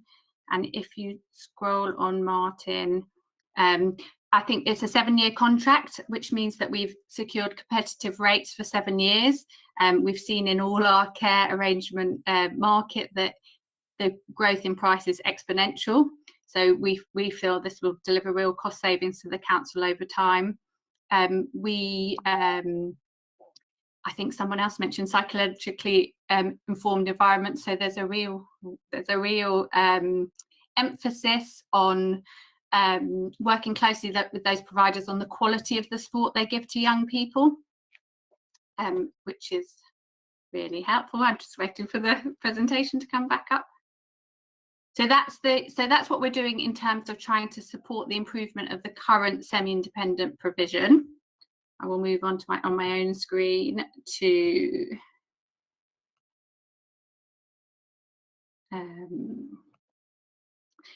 I just wanted to echo what we know, because I was there when the care leavers spoke to the councillors a couple of weeks ago, and we've been speaking amongst each other about what we know that young people want and struggle with in terms of their accommodation post 21, which really echoes what some of the young people have been saying today, and in some of the paperwork that young people say kind of pan-London and nationally, that they want to know, and we would like to know, workers would be able to tell them what their likely housing options are going to be long-term way before they reach 21, so they can have a clear pathway and get their heads around that and plan for their future as early as possible. They want to have stable, affordable accommodation options. Most would love to have a social housing tenancy, because that is the most stable, affordable accommodation option for most people. But if they can't have that, somewhere that's equally feels affordable and is more than a kind of very temporary tenancy. I think we've heard really clearly earlier, and we hear it from young people all the time, that they want a feeling of agency in important decisions about their housing future. And we've been speaking about how we can do that in the 18 to 21 offer, how we can offer young people a choice. It's very difficult when we're very constrained about our choices, but even if we can give people two choices, when we say we've got two semi-independent provisions, A or B, go and look at them, you decide. I think for all looked after children, as we've heard, and care leavers, that having a choice is really important. I think Eleanor spoke really eloquently about the need to have consistent advice about housing options from housing specialists. So I think our practitioners do their very best. Housing is quite complicated. I'm sure housing colleagues would say that the same about social work. But as has been pointed out earlier from Lambeth, and Islington, lots of our care leavers live in different boroughs. Each borough has slightly different rules, so navigating that is quite difficult for practitioners. So having some real specialist advice would be really important. And I think Eleanor talked about, we've in children's social care invested in a welfare and benefits officer, so we fund that, who's been brilliant at getting our looked after children prepared just before 18 to get onto benefits, and really knows the system, and it's been an amazing model and a great success. So thinking about that.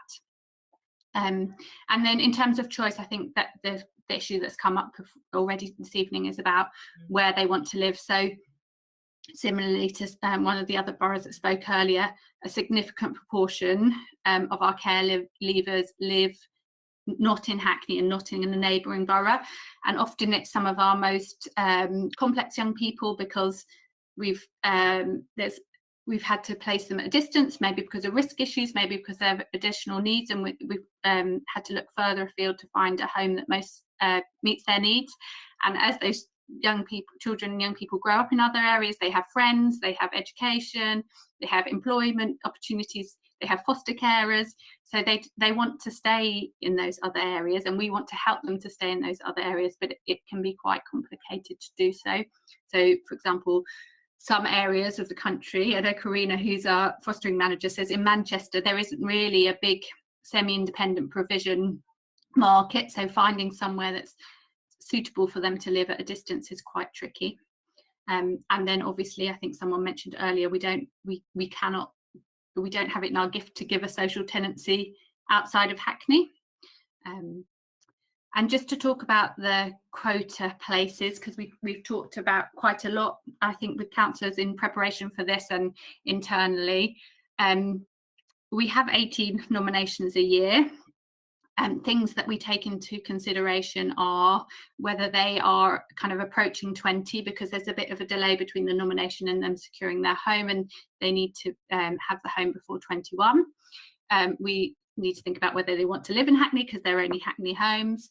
And do they have leave to remain in the UK? So unfortunately, if our unaccompanied asylum seekers haven't yet secured leave to remain, they wouldn't be eligible. Similarly, if they had a significant rent arrears, they are unlikely to be eligible. Are they able to maintain a tenancy is an important consideration. So, which unfortunately rules out maybe some of our most complex care leavers because they just wouldn't be able to maintain it. And then we've been talking a lot with councillors, with each other, about this consideration about, are they most in need? Who is most in need of a social tenancy? Because a social tenancy is a really potentially supportive safety net, and we've got a very limited number. So how do we make that decision about who needs it most? And in terms of practice dilemmas, Councillor Conway and others, we've talked about and it came up with the young people, how do we have a system that's as fair as possible, as transparent as possible, in the context where we know that supply significantly outweighs demand? How do we, I think, balance that dilemma about should they be for those most in need, which is in line with the social lettings policy generally, but then for people like Eleanor or other young people that have done really well, that we want to kind of reward aspiration, how do we square that one? As I say, how do we begin to determine those most in need? The sort of young people that we worry most about, I guess, and we've been talking about a lot recently, are young people with learning needs, say, who don't quite meet adult services criteria, and are incredibly vulnerable, or some of the young people in our most high support semi-independent arrangements have such complex kind of histories of trauma and emotional regulation that they would really struggle to live alongside other young people or other people in shared accommodation, which is what we know housing benefit covers generally for those in London. And I think it came up a lot in the focus group with young people and a little bit today about how we manage young people's expectations. So with the quota, there's a sense that the leaving care practitioners are giving something to some people and taking away or withholding to quite a lot of young people. And there's a huge amount of disappointment that involves and frustration, and it can damage relationships between practitioners and young people, which is really difficult to manage. And not helpful because we are the service that's supposed to be helping them. So managing that is quite tricky. And then, as I've said, there's the issue about what about our care leavers, over half of whom don't live in Hackney. What can we offer them? So we've been doing a lot of thinking and talking. I think others for some time have been working quite closely, particularly with housing needs, to try and improve the pathways, and more recently about what would help. As Eleanor said, and we've been talking earlier this week about the potential for kind of joint commissioning of a housing specialist. Potentially there's some quite good young people's organisations, specialist organisations. Is there a possibility of doing some joint procurement for someone who can offer housing support and advice, particularly in the private rental sector, which at the moment is the reality for most young people, and how can we support that through rent deposit schemes?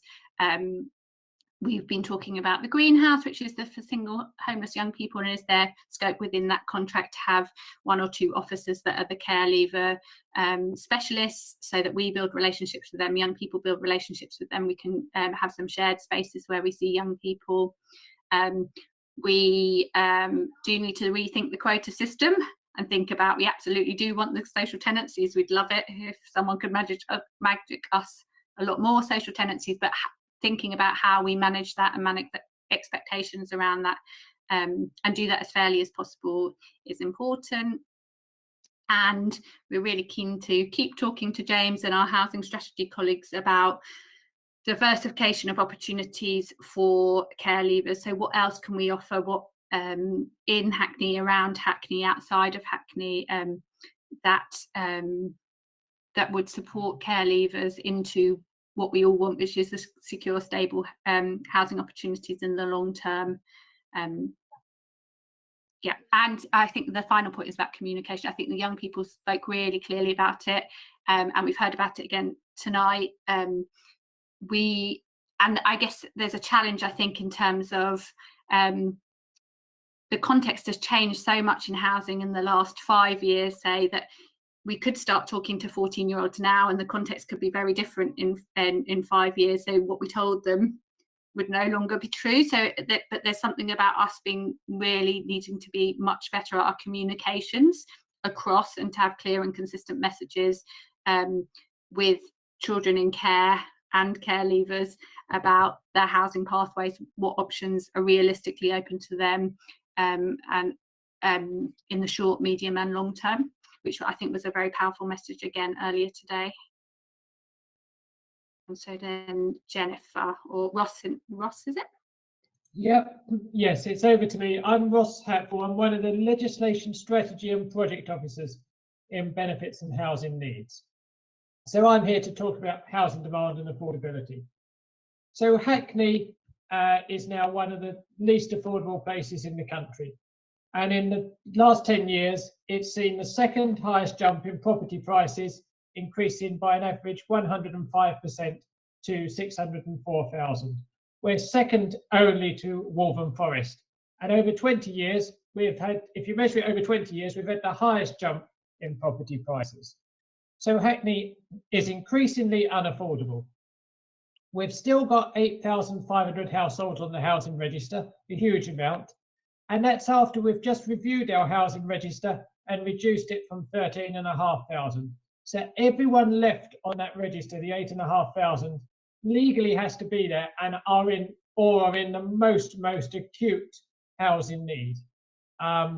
They're in real need, those 8,500. Of those, we're getting more and more households are in priority need, and about 4,700 have multiple and complex needs. So now they're not just on there for one reason, they're on there for multiple reasons, and they include some previous care leavers. So we've got real pressure on social lettings and on the housing register. And also homelessness levels are increasing significantly in Hackney. And it was up 9% in 2021, but it's gone up over 52% since 2017, 2018. So significantly increases in homelessness, households ended in temporary accommodation, not being able to move out of hostels and into permanent accommodation. And this is the real thing all members need to recognise. The number of social housing lets, council and housing association, has reduced significantly. It has fallen off a cliff. It's gone down from about 1,638 in 2010 to 409 in 1920. So in 1920, we got 215 one-bedroom properties, social lets, 215. That was it. That includes our over 50 sheltered housing and older people's housing, 215 in total. If you remember to what Laura was saying at the start of the presentation, we've got 300 care leavers aged 18 to 21. So if you do the sums, by the time you take off the older people's units, if we were to accommodate every care leaver in social housing, we would have no one-bed lets left for anyone else. No other resident could get a social property because there just isn't enough. So it is really, really challenging. And on the register at the moment, we've got 2,500 people waiting for a one-bed property, and they're all in acute housing need. Across the borough, renting is a challenge for single individuals, particularly with the average rent for one-bedroom dwellings in the borough standing at 61.2% of median pre-tax pay in London. So there's real challenges on affordability on private rents. And in reality, the only option in the PRS in private rented sector in Hackney and most of London is shared accommodation. And for our care leavers, because of the benefits cap actually, if they're not working, yeah, they couldn't afford self-contained accommodation, so it is shared accommodation.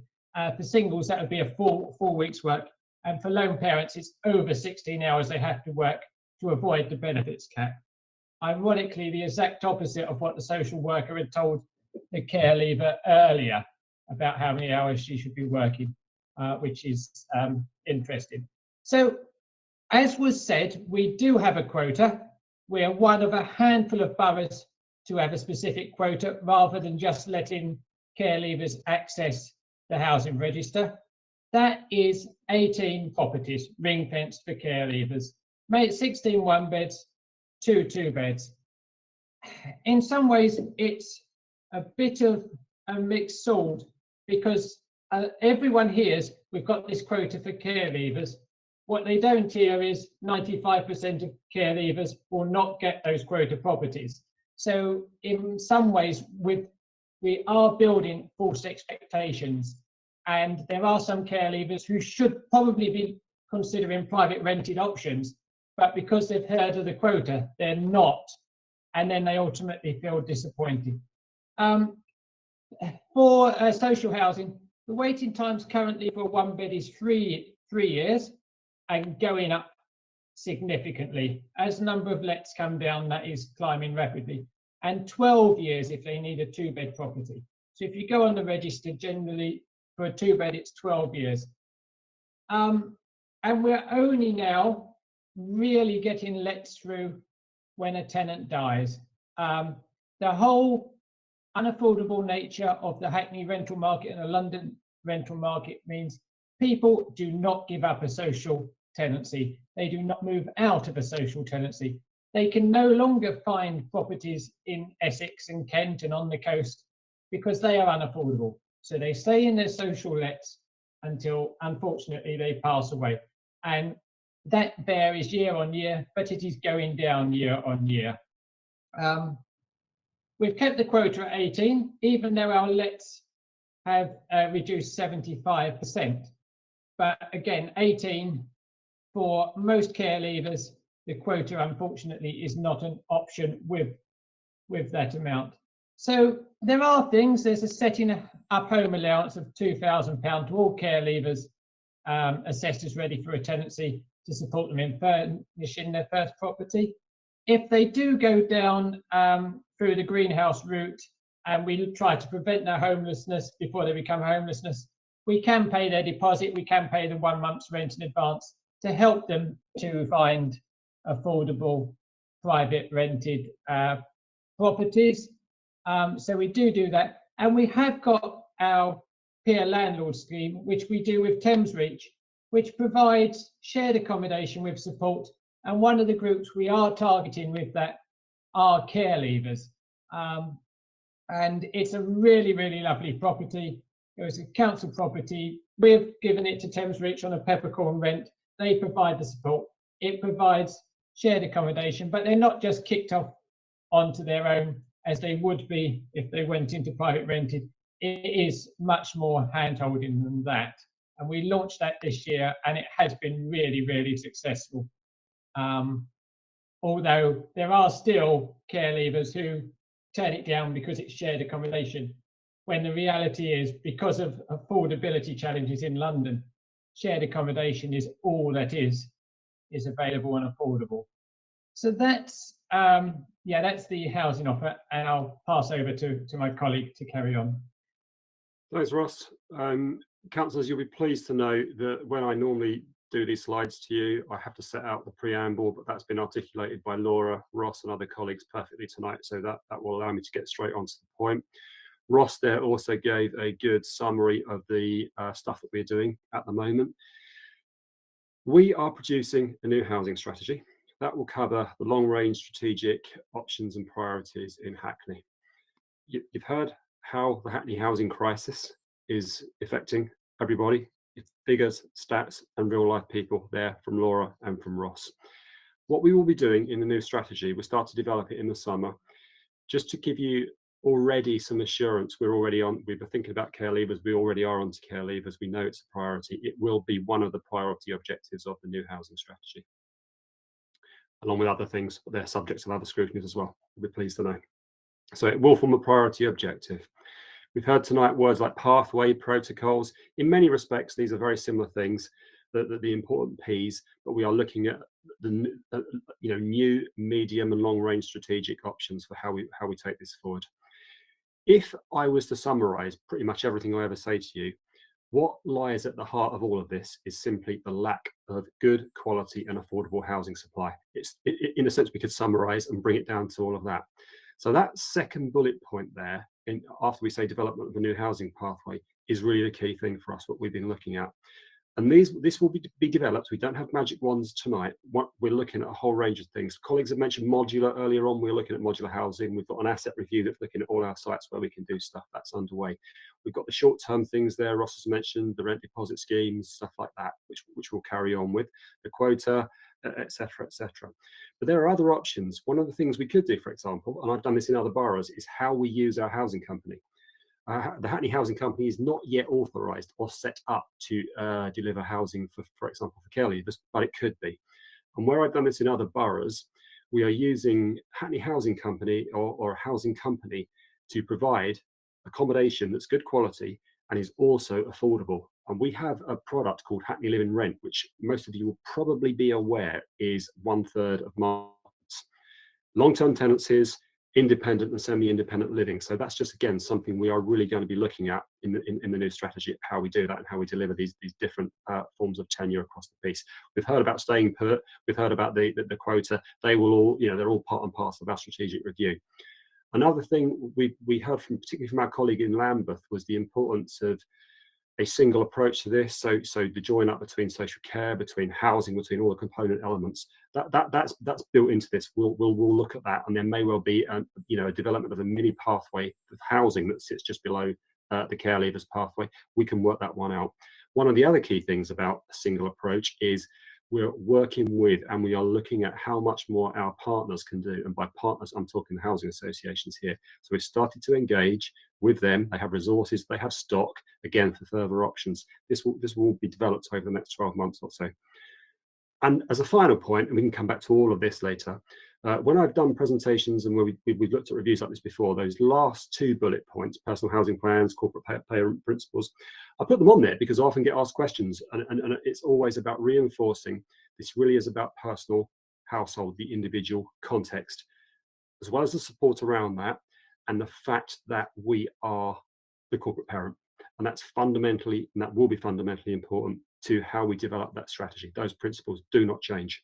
So again, as a parent, what do we want? We want the best quality, and we want affordable accommodation for our care leavers. It's as simple as that. That will be the driving principle of everything we do in the housing strategy. So I can come back to some of the options and what we're doing, no doubt. We can use the scrutiny as a feed into the new housing strategy. So I welcome this, I welcome any of your questions later on. And I'll hand over for a bit of the out of the borough stuff. Yeah, if I can come back to out of borough just quickly. So the slides have been re-altered for some reason on this presentation. But yeah, for out of borough, it is very difficult with social housing, because whether care leavers can join the housing borough at the housing register in the borough they live basically depends on the local council's allocations policy, and that varies widely from council to council.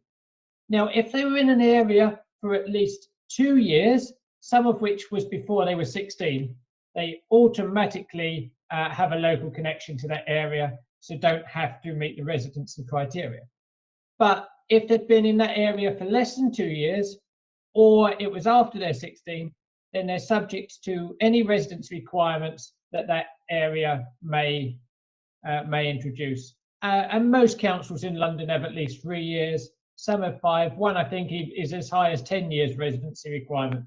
In the north of England, it's a lot less restrictive because there's more housing. But in London, most have quite strict residency criteria. So if they are out of Hackney, in most cases they'd have to meet the residency requirements, and in most areas they'd have to show a level of housing need to access the register, and that varies from council to council.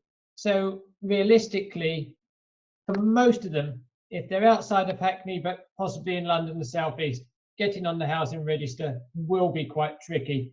and as a council, we can't force those councils to give our care leavers access to that register. Okay, so now it's on to next steps, and I think it's Arto. Thank you, Ross. Yes, hi, good evening, everyone. I'm Arto. I'm one of the team managers within the Benefits and Housing Needs team, and I have a focus on primarily single homelessness, including care leavers and youth homelessness. So we've been thinking about kind of our next steps, and we have a dedicated work stream with managers from the Benefits and Housing Needs Service and the Leaving Care team. So we meet on a monthly basis and work on solutions. We've also got new prevention funds from the DLUC, and we are looking, or we're processing using the monies earlier in the process, so we can kind of demonstrate the return on investment to the ministry. Continuous housing advice on affordability, and as mentioned multiple times today, realistic options directly with care leavers and in relevant professional settings. We are also exploring setting up a pilot project, so Laura mentioned earlier. I think where perhaps there's a little less buy-in is that some of our providers may lack in confidence in talking about different housing options, including private rented sector. So what we're jointly doing at the moment is working with third sector partners, looking to pilot a year-long project, delivering training to providers, but also working with young people within our supported accommodation pathway. We are also looking to set up a borough-wide youth and care leaver homelessness prevention forum, and with an idea that that might be a quarterly meeting that will invite not just our partners within the council, but also third sector providers locally, where we can then really work on solutions for the young person's pathway, care leavers, housing options, and work on the kind of reoccurring challenges that we all face. One of the things what would be, I think it was mentioned a couple of the care leavers earlier, is that I think having some information earlier on available that would perhaps give them a bit more guidance where to go and who to contact, and what might be what the future might bring. So it's consider kind of designing and implementing something like a finding and keeping my new home toolkits, which we could then use with our young people as they progress through the pathways, and amending the lettings policy to accept care leavers on the housing application, their housing applications at the age of 18, while still in a care placement. And another tool that we've adapted over the last couple of years is we've implemented shared planning. So we really want to continue ensuring that we use shared plans with our young people, and that we use the shared plans in a way that we wrap around relevant support for young people at the right time, so we can best assure their kind of future success of sustaining tenancies.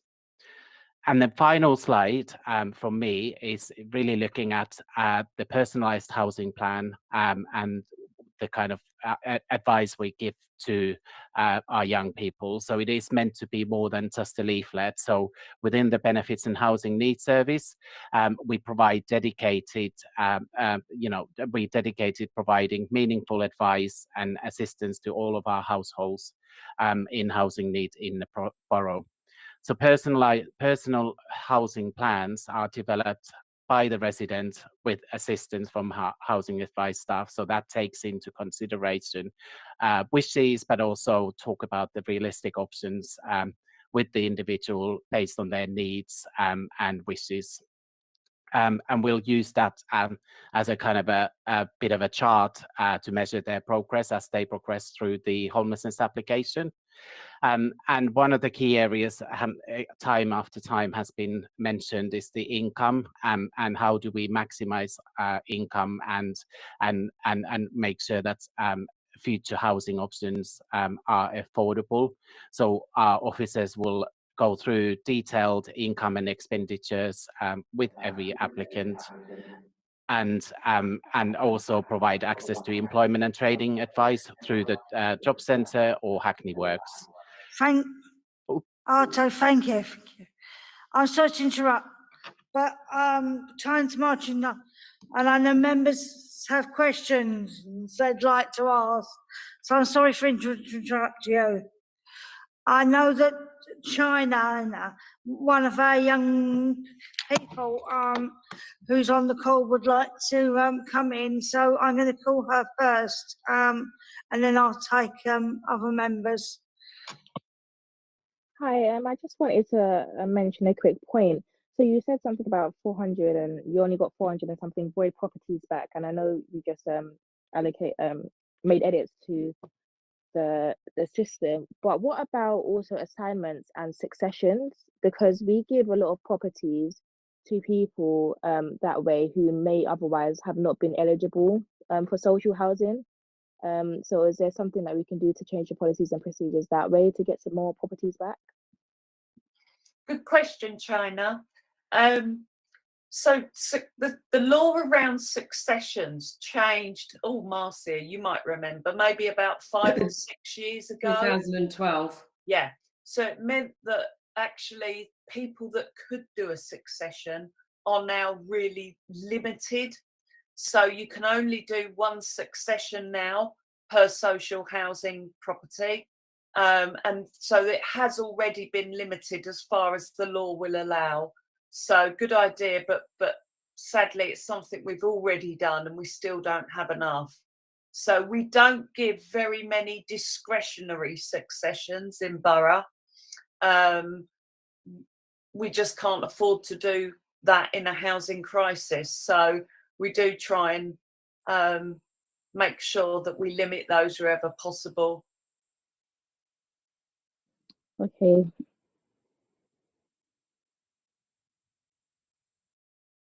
Councillor Young. Hiya. I wanted to go back to this question with our officers about the young people that have spoken this evening expressing advice they've received that sort of leads them to believe that they should think long and hard before going away to university because it's going to restrict their housing options when they come back. Now, I know from previous professional roles that this has been true for some time. I just wondered what officers thought about the young people that we've heard receiving that advice, and you know, what can we do about it? Because it's not simply a question of you know, the reality of the legal position. It's also how are we providing adequate support and advice so that young people who have been in care do go to university and maximise their other opportunities in life.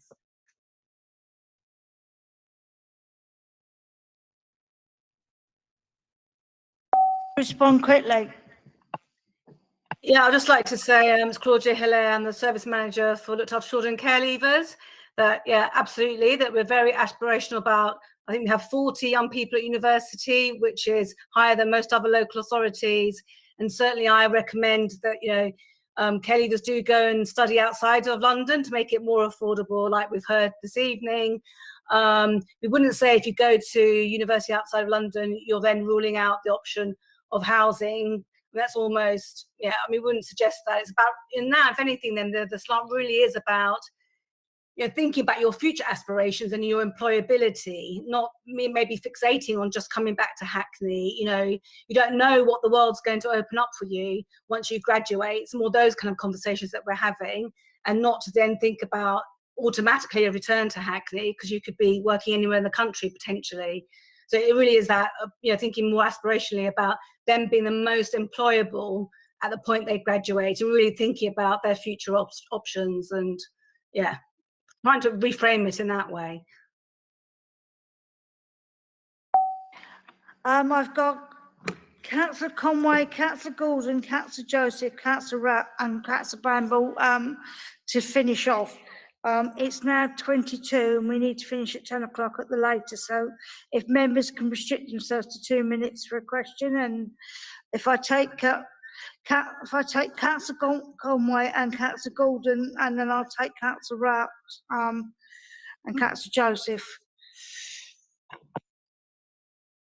Thank you. I will try to be brief. I've got so many things that I've written down. I'm really struggling with how we're really trying to make the quota work. It doesn't work because you can't.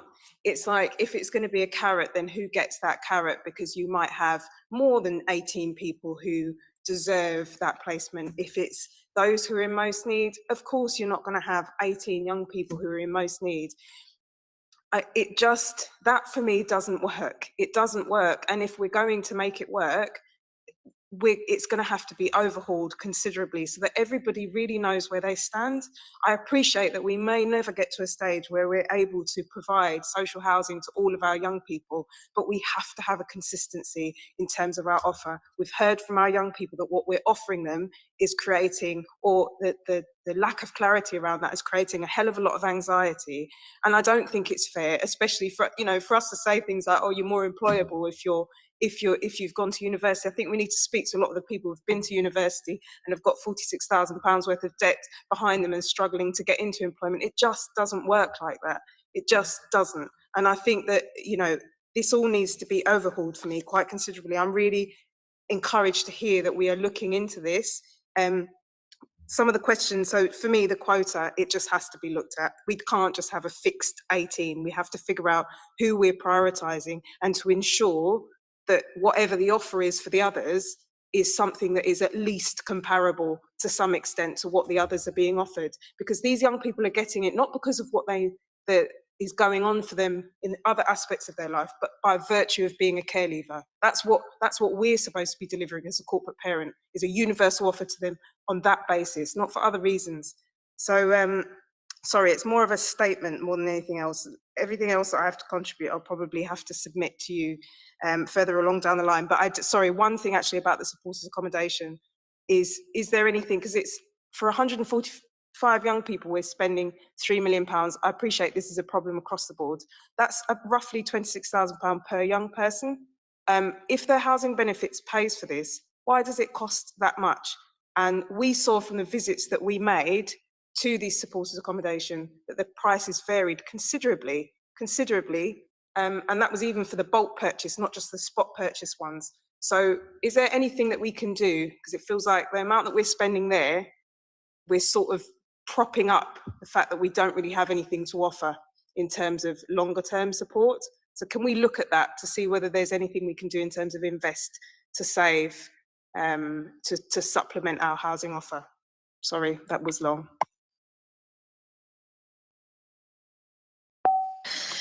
I think Councillor Conway spoke for all of us. I'll call Councillor Gordon now. Thanks very much, Chair. Actually, probably related to what Councillor Conway said, it's a question really for James about the possibility of using our housing company to build or provide housing.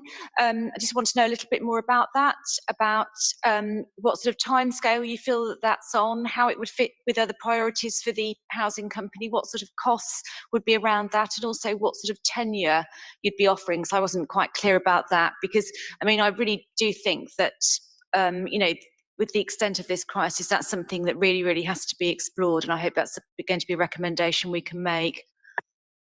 I agree, Councillor. Shall I come in here, Chair, or shall I wait until you get to the end? Shall I carry on? Okay, carry on. Councillor Gordon, question's correct. The answer is that there are multiple timeframes and multiple ways we can use the housing company. It's not just about building, it can also be about buying. It can be about buying in borough with, we subsidise. For example, we buy places that the company could let at market rent in order to subsidise a place for a care leaver, for example. So there are different ways of doing this. I'm happy to explore that in much more detail outside of this meeting. The company itself would issue tenancies that are basically short holds. They're not secure tenancies, but the way we've set the company up is that it will, it does let on long-term tenancies. We don't do no-fault evictions and anything like that. We are a good exemplar company, and we let according to the principles of the Hackney Better Renting campaign. So that's there. It's basically, it is a company. for those purposes. But there are different ways and different means of doing things, how we fund that. The company can access funding in the way the council can't as well. The point here is that at this stage, it's not set up to do that. So there will need to be some work and some conversations and some meetings with Cabinet, etc., to work out the different options, different structures we can set up. Timescales around there are 1 to 2 years just to do that stuff alone. But there's stuff we could move on quicker in terms of purchases rather than it start acting as a developer. That can come down the line. But it's just one option, one example that we're pursuing. There's the modular stuff as well. And there are things like that. Happy to do more detail outside of this because I realise it's 10 to 10.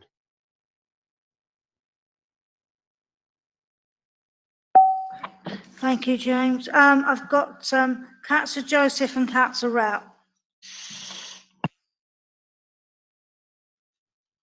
Thank you, Chair. I just wanted to add to this discussion around quotas. I mean, I would echo everything that Councillor Conway said.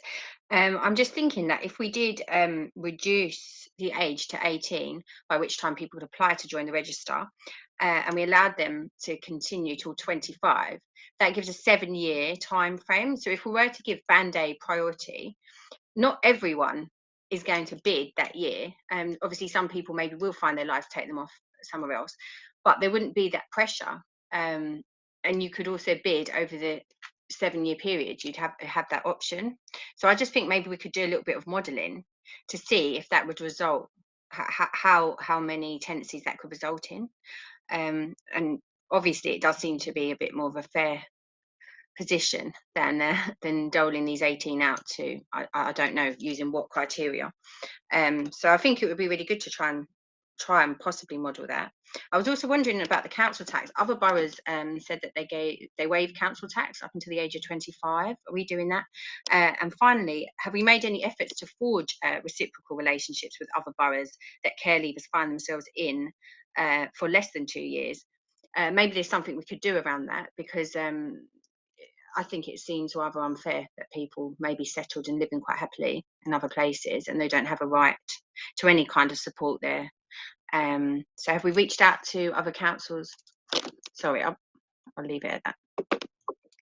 If I can come back on the council tax, we do exempt care leavers who live in Hackney from council tax. So if they're in Hackney, they don't get charged council tax until they're 25.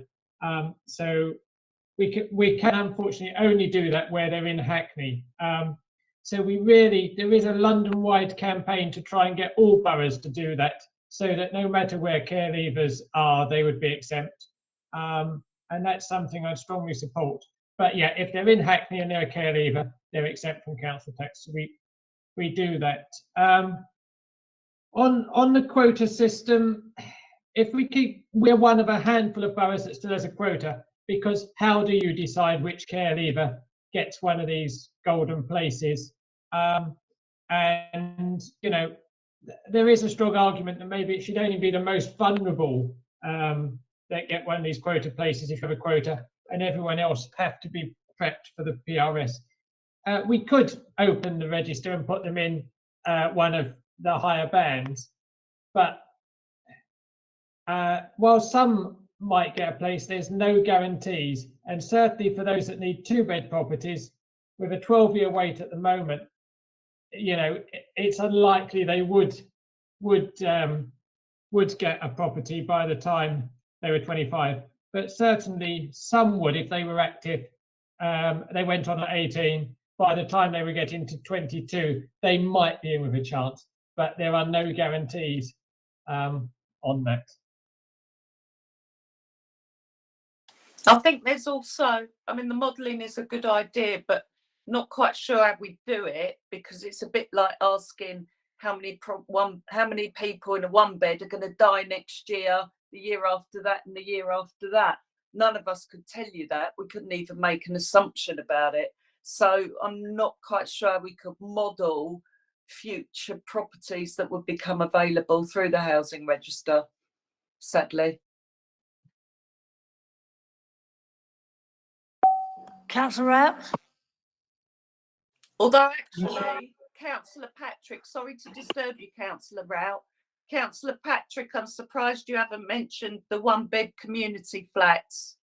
that are part of the HRA account.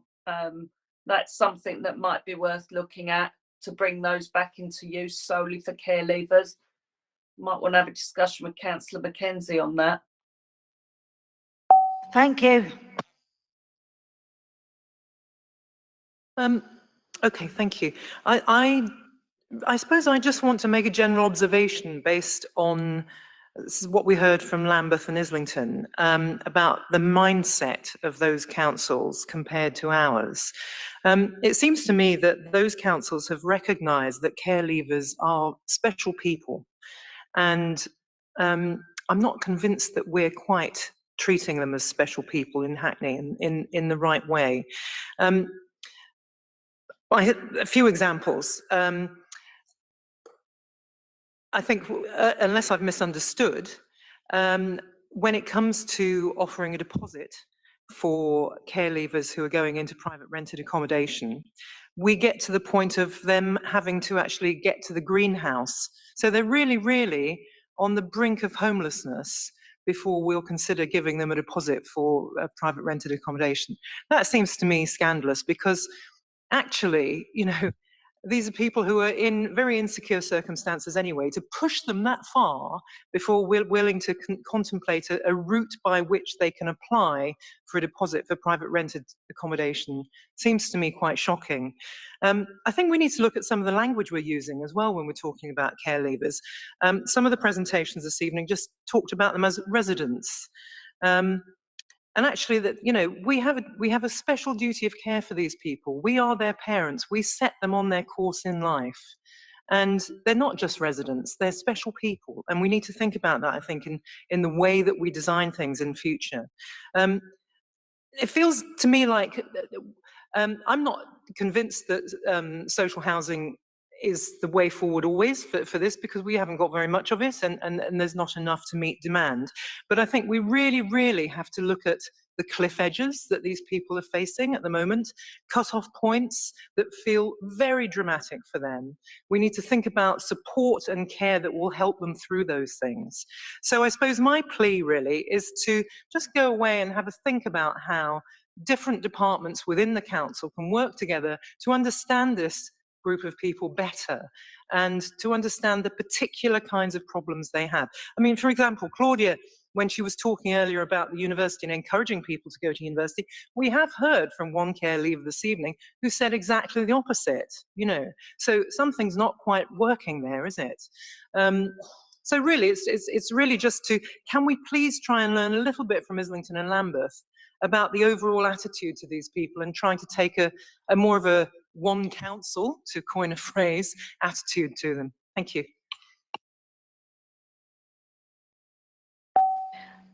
I'll ask Councillor Bramble as the Cabinet Member if she wants the last word. Thank you, Chair. And just to echo, I believe, some of Councillor Rout's sentiments. If you want to go back to the comment on voids, you're right, Jennifer. We can't determine the amount of voids that we get, but we can determine the times that we turn voids around. And I think there's an opportunity for the council to ensure that they're turning around voids in a more timely manner than we have now. So I think that's something that we can look at. There was a comment about expectations and young people, and if they think they're going to get a flat, they'll want it and then they're disappointed. Again, that kind of language is really unhelpful. Anyone in this virtual room, if you have children, your aunt and uncle, if you are a godparent, they are gorgeous little people that you would love and literally give your heart and soul for, and you would go homeless if it meant doing that to ensure the young people that you know are well cared for. These are our children. We love them, we care for them, we protect them. And I know there are challenges, but we have to ensure anything we say about them and to them doesn't make them feel like they are part of the challenges, because they are absolutely not. So when we were speaking to some young people just earlier on this week, actually, one of the things that we thought could help young people with this situation is I suggested we get some young people to do some videos to talk about when you are leaving care, this is what to expect about housing, this is what you can expect from your social worker. These are your housing options. If you are not working, you don't have to pay, so don't stress about it. So that's one thing that we can do differently. I'm pleased that Councillor Conway is welcoming the approach, because this is something that I've been pushing for and fighting for, and that's why I was really welcomed us having that new pathway. But there is more work to do. I think we need to lobby for legislation, because that's why there's so much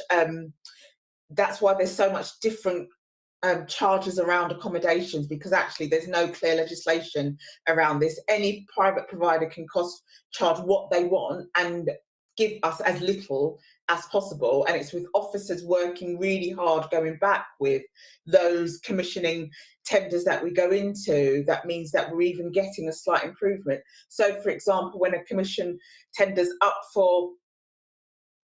to be renewed, officers go in and say, actually, until we get X, Y and Z, we're not going to extend that commission arrangement. So I will applaud officers for doing that. But I suppose I'll go back to where Penny, Councillor Rowe, apology, ended.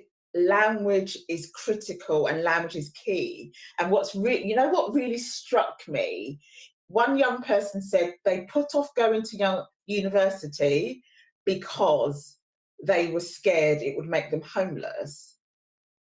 And an officer still spoke about university being the route out of it, not acknowledging what that young person has said. Aspiration is absolutely key. Hear me and hear me well. We absolutely are aspirational for every one of our children in care. But when they tell us something isn't working and we don't acknowledge that and parrot it back, they may feel that we don't care and we're not listening. And that is not the case. It isn't a criticism of any individual, but I'm just saying, if we're hearing directly from young people and we're not reflecting on it, how, when we get out of this virtual space and we don't have the gorgeous little baby in the background, the young people speaking to us, how do we keep the young person in the room when we get strategic and get them away from us? So we really just have to reflect on our engagement. And I don't want that officers to feel that we don't acknowledge the work that we're doing. Well, you absolutely are all working hard. It's a challenging situation. I can't ask anyone to work harder, but I can say, let's work differently and think differently about how we respond with our language. Thank you, Chair. Thank you, Councillor Bramble. I'd like to thank everybody for coming, the officers, the young people. I think it's been an extremely interesting meeting, and I'd like to thank everybody both on behalf of myself and Councillor Conway. We think it's been so interesting that we'd perhaps like to reconvene this in the next municipal year, perhaps 6 months or 9 months on, just hoping that there'll be some work done between as a council, as a corporate parent. I think it's been expressed very well that we're not really taking care of our young people as a parent. I think obviously not all parents take care of their children very well. Obviously we wouldn't have children in care, but as a good parent, I think there is improvements that we could make as a local authority on how we care for those young people in our care. Most 18-year-olds would be still living at home. Most 21-year-olds will probably still living at home these days.